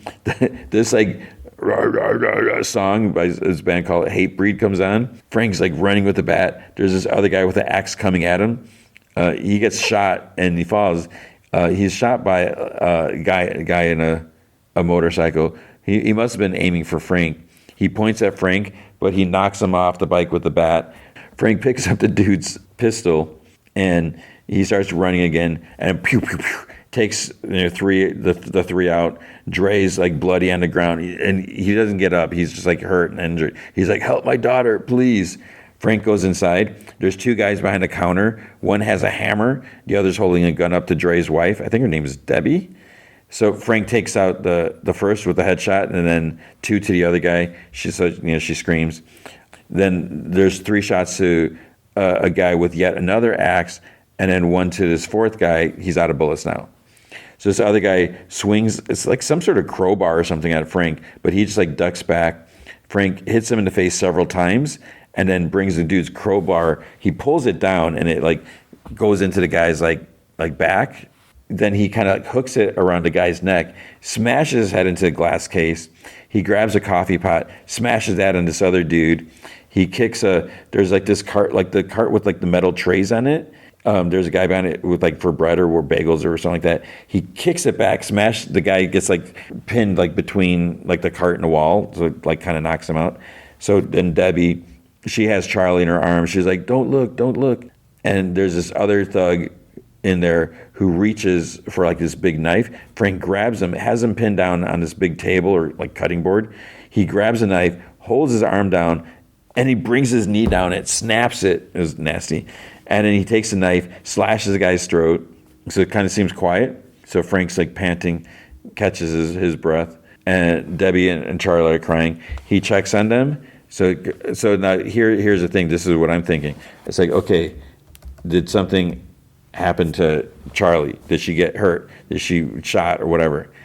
Doesn't look like it. But then this big tattooed guy with like this chain necklace comes in, hops on the counter, grabs Frank, slams him down, starts hitting him with his like doing like hitting him. I don't know how to describe it. Hitting him with like his elbow, like forearms, just like bringing it forward. And then it's like, then he starts reaching. It's like, is he trying to rip Frank's head off or something like that? Frank like reaches out, grabs a pen, jabs it in the guy's side, and the guy like starts screaming. He grabs the chain necklace around the guy, and then he like holds him down. He starts stabbing him with the pen. And at first I was like, is this another pen? He stabs him in the bicep, then in the arm, then in the chest, then then like in the cheek. And then pretty much like I rewound it back. He stabs him like 16 times with the pen. So Debbie's still telling Charlie like not to look. And then she says thank you to Frank. And she's like, oh my God, thank you. He looks around.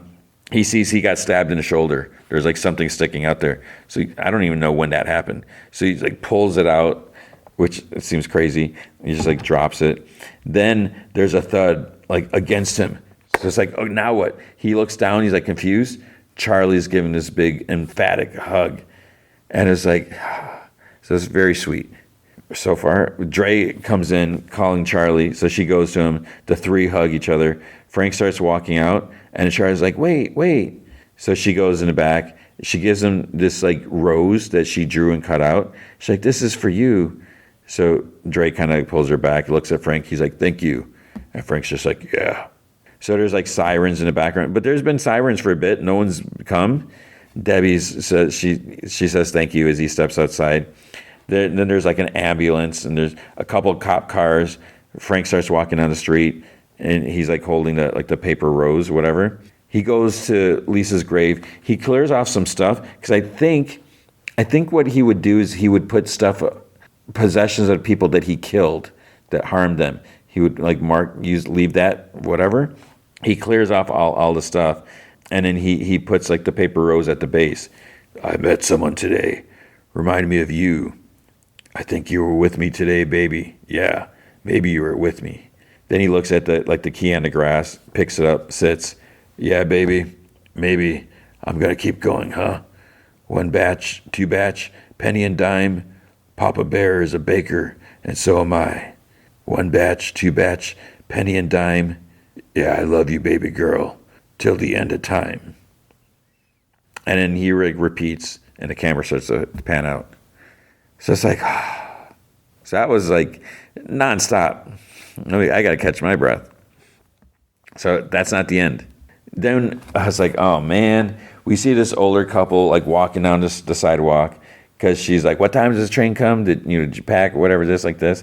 And then that stupid thug who took the guy's red hat and the dog at the beginning, he's behind them. He kind of like makes his face and he's about to swing the bat at them. He's like ding dong, but then bam, he gets kicked in the back. At first I was like, did he get shot or something like that? People start screaming. Frank is dressed up. He's got bright white skull on his chest. He's wearing a trench coat. He has a beard. He pulls out a knife. He like holds a guy up against like a telephone pole, and he sticks the knife up to his face, like by his eye. And a homeless guy's like across the street. He's like, yo, devil dog, that cover's mine. So Frank grumbles. He's like, take that off your maggot head. And the guy's like, have the hat, man. And Frank pulls it off, walks over to the dude, hands it to him. And he's like, that's not the only thing he took from me. And then the punk starts to run. Frank pulls out, I don't know if it was like the same knife or what, he pulls something out, throws it. I don't know if it was like a tomahawk or something. Throws a blade, throws something, hits the guy in the back. He goes down. Frank slowly walks over, pulls out a pistol, aims it, looks over at the man, and the man's just like, doesn't really say anything. And then, bam, that's the end. So he's back. He shot the guy to kill the dog. That's all that matters, right? So that was the end. It's like, oh my goodness. So that was and they do this like with like Daredevil and the stairwell fight. You know, they keep like trying to one up, like just make these big action scenes, and I appreciate it. But it's like this was like an army of nobodies with just like bats and knives and whatever they could find, because you know they just wanted to collect the bounty on Frank. But it's like, how would they have collected it? Someone kills them, it's like then someone else is going to kill them. It's like, I did it. It'd be a big mess. But that was a Punisher one last kill. And at first I was like, wait, is this at the end? Are they actually going to kill off the Punisher? But no, they didn't. Thank goodness. So that was crazy. And now it is the movie feature. It is time for Obsession. And this movie, man, I got to say, where's my phone? One thing I want to mention is they did some brilliant marketing. So there's a number that you can text and text hi. And then Nikki, the gal from the movie, she will respond back to you. And you can get like, you know, first you have to agree to the terms and you can like talk with her. So at first I'm like, I don't know if I want to do this. But so the first thing, so I'll read some of these texts. I think this is brilliant, like advertising, whatever, because you can even get like a contact card thing, whatever. So like on my phone, it says like Nikki Hart, but it's like, OMG, thank God you said yes. It's so weird. I just can't seem to get you out of my head. I can't wait to chat with you more in a bit. It's my winky smiley face XO. And then you get your contact sheet, and then you get these. So a lot of like audio clips. I love you so much. And then I'm like, okay, I'm gonna play along with this. I don't know if it's like script, like you'll get the same thing, or I don't know if you interact it'll be different. So I'm just like, thanks. I'm not gonna say I love you because I don't know you, Nikki. And so, see, this was, what time did I do this? Let's see. This was Wednesday at 11:33 p.m. So I get that. And then Thursday at 1:35 a.m. she sends this. I miss you. I never want to be apart ever again. Are you coming to see me? When?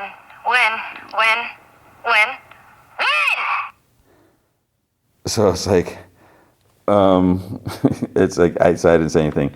And then text, how about this Friday or this weekend? Does that work for you? And it took me a bit to realize she's talking about, am I going to go see the movie? And she's talking about Friday, but it's like, dude, I'm going to see you Thursday night, not Friday. But I didn't tell her that. So then she's like, okay, well, that works for me, and I really want to see you. So it's done then, heart eye emoji. You can pick the place and time, and I'll be there. You better mark your calendar, baby. And then you get Obsession, get tickets. So there's a link to that. And then Thursday at 3:37 a.m. Why are you doing this to me? You're killing me! Don't leave me! And I'm like, oh, what I mentioned, when you agree to the terms, there's a link, like guidelines or whatever like that. So I'm like, is there going to be a way to opt out of this? Or is there going to be like, you agree to this, Nikki's going to come knock on your door. So I click on the link, and it's like, this link is broken or has been moved, or doesn't exist, or it's been moved. I'm like, I tried again. So I'm like, okay. And then, so that was at 3:37 a.m. Then at 4:37 a.m. Promise me you'll never, ever, ever leave me. Ever? And she texted, "Why can't you caps love me?" And then then Thursday at 9:01 a.m. "Good morning to the one I love more than anything in the whole world. Fire heart, fire heart, fire heart, fire heart." And then 10:50, I was like, okay, finally I responded. So I said, "Good morning, hope you have a wonderful day." I don't think if I reply back, I don't think it makes any difference. But I was like, okay, if I don't respond, is she going to freak out? So then, shortly after that, only one more day until we get to see each other. It's going to be something neither of us will ever forget. I promise. and that is freaky. So then at 7:32, so this is Thursday, she's like, "Are you nervous for us to finally meet?" Don't be scared, like embarrassed emoji face. "Just remember, you wished for this." So then Friday at 9:05 a.m. Good morning. I can't believe today is the big day. I couldn't sleep at all last night because I was counting down every minute until you come see me. After today, nothing can ever keep us apart. At 3:33 p.m. Hey, it's Nikki. You're not ignoring me, are you? So I responded, "Never," because I was like, I don't want things to get crazy. And then after that, You're coming to see me, right? Right? Right? Right? Right? and then just in case you forget where to meet, buy tickets, and then I'll be waiting for you. Friday at 6 p.m. BTW, I was wondering, do you want to follow me on Letterboxd? I would love that so much. And then there's a link, Nikki Freeman's profile. So you get the idea. So, and the funny thing is, like, I told, I mentioned to kids, I was like, don't watch this trailer. It is not a movie for you. So I was like, and I showed them the contact card, and it says Nikki Hart, and they're like, "You better tell your wife." Whatever. It's like, you're gonna get in trouble. After I saw the movie, I told my wife and daughter, and I showed them. I was like, "Okay, this is for the movie," and I played the audio things, and they're like, "That's freaky." So, what is the movie about? I can't believe I spent all the time on that. The crazy thing about this movie, this guy, Curry Baker, he wrote and directed this. I'm not sure who he is. Let's see. He's an American actor, filmmaker, comedian. Do I know him? He's generally associated with the internet sketch comedy duo That's a Bad Idea alongside Cooper Tomlinson. He is best known for directing horror films like Milk and Serial as in serial killer, in 2024, and then Obsession. So the thing with Obsession is, it's listed on here as a 2025 movie. It played apparently at a Toronto Film Festival and was like very well received. And the other thing, so what's crazy is Nikki the lead in this movie is Inde, I don't know how you say Indy Navarrete. That is freaking Sarah Cushing from Superman and Lois, Lana Lang's daughter. Now the thing is, Lana Lang's daughter, that's the gal that what was Superman's Jordan? Yeah, Jordan, Mopey Jordan, stupid Jordan, as I call him a lot. So he was like obsessed with her. "Oh, hey Sarah, why won't you like me?" And on the show, she was all right on the show. I found her annoying a little bit sometimes, but so watching this movie, I'm like, either Curry Baker is an amazing director, guiding her along to whatever, or maybe her lines, her part on the show wasn't that great, or maybe it wasn't tapping into her potential. Because Superman and Lois, that was a great show. I really enjoyed it. it's a CW show, whatever. It was good, but her character on there, not really spectacular. But here, oh my gosh, the way she turns on that crazy, turns it on and off, and it's like, so, okay, what is the movie about? And I don't want to give too much about it. You see this in the trailer. There's this kid at first I thought he was a kid, but then in the first scene, I was like, is this supposed to be a teenager? Because they always do that. You got like some like 29-year-old playing like a 15-year-old. It's like, no. So they're in their 20s because they go out to bars or whatever. So this kid, his name's Bear, and he's like in love with this girl, Nikki. He's known her like they're like childhood friends. They work at this like music store, and he just wants to tell her. But his friend, I did not care for his friend, and I don't know if he was written so we're not supposed to like him, or if it was the acting that I don't know. But his friend's like, no, you shouldn't do it. It's like, that's whatever. And it's like all this stuff. And so Bear, he wants to tell her that he's got feelings for her. Blah, blah, blah. What ends up, they go out with this other girl that they work with. It turns out that Sarah's the other girl. Nikki wants to go home, and Bear's gonna drive her home. Then he wants to tell her. He got her. They were talking on the phone. Blah blah blah. I'm saying too much. She like dropped her necklace down the drain or something like that. So he goes to this like crystal store. He wants to get her like a replacement. He ends up getting her this. There's this thing called what was it called? One Wish Willow, and is like this old. It looked like an old timey like wish thing. It's in this box. So he gets that kind of as a joke or whatever. And he was going to give it to her, but then they start talking, and at one point, she gets out of the car. And she's like, "Do you like me, Bear?" And he's like, "Oh, well, no, you're a great friend." And then so she's like, "Just tell me like now if you do," and he doesn't. So then she goes to her place, her house or whatever, and then he's in the car. He's like, "You idiot!" It's like, what are you doing? So then he didn't end up not giving her the wish thing, and he just like opens it, and then he like, you break this thing, and he's like, I wish Nikki loved me more than anyone or anything in the world. Then she's back at the window at his car, and so you figure out where it ends up. It worked. She starts becoming. She's like in love with him. She wants to go back to his place. So like let's just go and talk. And she's like, my dad's. Haven't told anyone this. My dad's dying. I don't want to be here. I just want whatever. And so it's just getting worse, more and more. And then she starts, as the movie's called, starts becoming obsessed, and it starts getting freaky. It again, like the stuff that she starts doing, and just like the way she talks, and just the whole stuff. And it's just it's amazing. There's this one scene. And I always mention how like I'm like obsessed with lighting or what. I'm always not obsessed.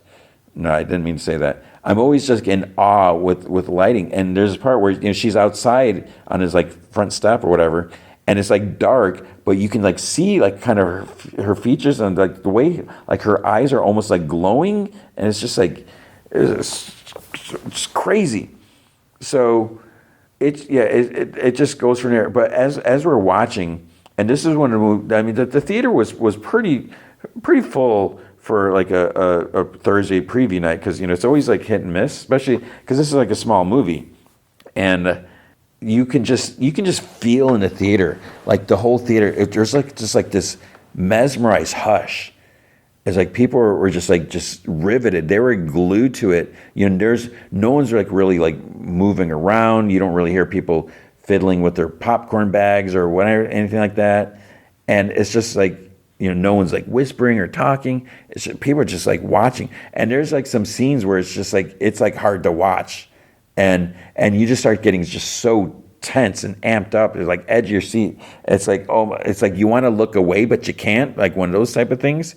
And then like, as things start getting like further and further, you start hearing people talking like, WTF, It's what are you doing? You just hear like little comments and oh my God, I mean, it just goes and goes and it's like when I was leaving the theater, going to my car, I was just kind of like, oh, I mean, it's just like just trying to let it all sink in, and it's crazy, and Bear does a good job, just like with like he knows what he did. Oh, there's also you see like in a trailer where he like wants to end a wish, but he calls a number on a package, and they're like, no, you can't, you can't undo it, and and you only get one wish, so you can't make another wish. Yeah, and then they say something else, which I don't want to give too much away. I mean, watch the trailer if you want, but it's just, oh my gosh, it was just so crazy. I just had this feeling, just like, whoa. It's like, that was nuts. I mean, I don't know what more there is to say about this. I mean, maybe that was long enough with all those audio things. I could play more, but the thing that I love about this, so the budget, according to Wikipedia, it's between $750,000 to $1 million. So let's say $1 million for the budget. So far, as I record this, it's made $3 million. I don't think this has been updated. It says, so it went up again, Is God Is, and in the gray, it's projected to gross around $10 million opening weekend. So if that happens, $10 million off a $1 million budget, that is crazy. I hope Indy Navarrete, I hope she's got a good deal, that she gets a piece of that. Because, so all of this, they probably didn't, their salaries weren't that much because it's a small movie. But I hope they, they get something for that. Because this is, I mean, if it's made like $3 million already, then that is technically profitable because they say 3 times the budget. And the Rotten Tomato, let's go there. Okay, let's see. Refresh. It's changed a little bit. The critic score has been slowly going down, of course, because critics are wah. But it's at a 94%. I think it was at a 90. It might have been at a 97%, like on Friday, because I kept seeing like these ads like on Instagram. So 94% right now of 170 reviews. The popcorn meter is 95%. So I think I saw something like this is the highest rated horror movie or something like that. And I don't know if it's the highest rated of the year. I don't know if it's the highest. It can't be the highest rated of all time. But it's just, yeah. Critics Independent UK 4 out of 5. Let's see. Curry Barker never plays too recklessly where it really matters. Navarrete proves to be extraordinarily agile in this department too. Boston Globe basically gave it a 2.5 out of 4. Unfortunately, it's a plot that gets obsession into trouble. This is a movie about the sexes that wants to have its cake and eat. What? I don't even know what that means. The Travers Take gave it a 3.5 out of 4. It says, have I got a movie for you? A next-gen fatal attraction that turns dating into a bloody horror show, makes a star of Indy Navarrete, and announces Curry Baker is the most perversely fierce and funny voice in erotic thrillers since Brian De Palma. Fatal Attraction, I guess, kind of. Channel Awesome gave it a 3 out of 4. Fittingly disturbing, but at times can be too repetitive. Under the Radar, 9 out of 10. Curry Barker's created something unsettlingly relatable that becomes more thought-provoking with every reflection. Adam Does Movies. I was confusingly aroused by the creepy girlfriend throughout the entire film. I fear that obsession has stirred something inside of me. It's like, okay, that sounds like a personal thing. So then, Angel L fan audience reviews. This movie will F you up. My stomach hurts so bad. 10 out of 10, must watch. Owen, 4 out of 5. Bonkers, unnerving, insanely fun theater experience. Maria, one of the top movies on my list so far. Definitely must see, 10 out of 10. So there you go. I mean, you can look at this, you can read these. So that says a lot. The critics, a lot of the critics like it. 94% whatever critics rate it favorably. 95% of the audience love it. I loved it. It's a heavy. It's very intense, and yeah. So it's definitely worth checking out. And these are the things that I love movies like this. Obviously I love the big spectacle, the big genre, all the big things. But this is one, it's a small, independent movie, and they just nail it. They manage to create something. And that is, is it the most original storyline? Maybe not necessarily, but they deliver. And I was just so hooked with this, and I'm still feeling like, and every time I'm a little scared when I look at my phone. I'm like, I don't know if I want to keep. Am I going to be able to opt out of these texts? And if I do, because if I try, is Nikki going to get mad? I don't know what I got myself into with those.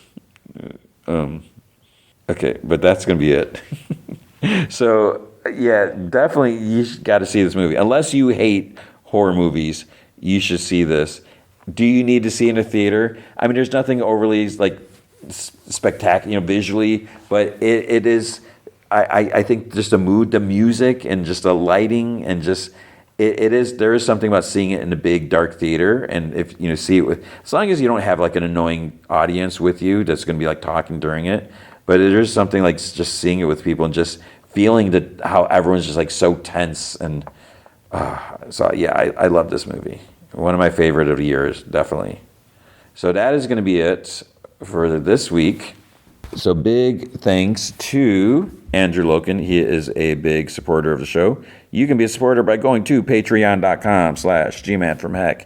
Any amount you can commit to will be awesome. If you commit at the Rick Jones tier or higher, you get access to that secret podcast from Heck, which is an additional 30 minutes-ish of podcast entertainment every single week. Last week I did, one of my favorites is Back to the Future, about does Marty McFly need therapy? Because he went through so much, he experienced so much. He's got no one to talk to. Doc Brown's gone. He can talk to Jennifer. She experienced a little bit of it, but she might be like, okay, can we talk about something else? So yeah, there's all that. I'll probably do another DC, Superman, weird, wacky cover, whatever, because those are fun. Let me know if there's anything that you would like to hear about, with whether it's a comic arc series or topic. I would love to do that. But if you can't commit to a monthly commitment, you can also help out by going to coffee.com/gmanfromheck, and you can buy me a virtual cup of coffee or two. That's ko-fi.com/gmanfromheck. What is going to be the movie feature for next week? So next week is, let me just double check. So next, I'm pretty sure, I feel like this month is suddenly flying by. Yeah, so next week is going to be The Mandalorian and Grogu. I am excited about that because I love Star Wars. I love Mandalorian and Grogu. It's also going to be in IMAX. IMAX Junior, I don't know. I'm really curious about this. And it's also, we're at that point of the year. It always works out, and I'm so thankful for this. But it's close to my birthday, so my daughter and I, we kind of have this. She's so busy with her life. Of course, she's not going to hang out with her old man. But usually, she did see Project Hail Mary with me, which I appreciate, and that was a blast. She loved it. We both loved it. We both got emotional during it. But it's it's every time around my birthday, because it's May, we start getting some big blockbuster movie, and so she's into, she likes Mandalorian and Grogu. So when I asked her, I was like, you want to see it? She's like, yeah. So we're going to see it. So I'm excited for that. And yeah, and then as far as other stuff, that's going to be the tricky part. We got the final Darth Maul to talk about. I don't know if there's anything else, because My Adventures of Superman, I think that's June 13th. So I don't know. There's got to be something else. I don't know what else I can talk about because, like I said, it doesn't make sense to go back and talk about The Boys, or there's like something. I know there's something else that I haven't done. So I'll have to figure out something. Obviously, I can always ramble on about something, and but I don't want to. I don't want to talk about something just to talk about it. I was like, oh, I need to fill up time. So I need to figure something out. Well, yeah, we'll see. Otherwise, it's going to be a shorter episode, but we'll see. So that is going to be it for this week. So thank you for listening. Definitely, see Obsession. I'm blown away by that movie. But I hope you are doing well. I hope you never make a wish that turns out to go against you. I didn't mention this, but on the Wikipedia it said that he was inspired by the Simpsons episode, the Monkey Paw Simpsons episode. So again, it's not the most original idea, but he made it something awesome. So I hope you don't ever get tempted to try to make a wish that goes completely, horribly, awfully wrong. I hope you take care of yourself. I hope you take care of others. And I hope you remember, be good to each other.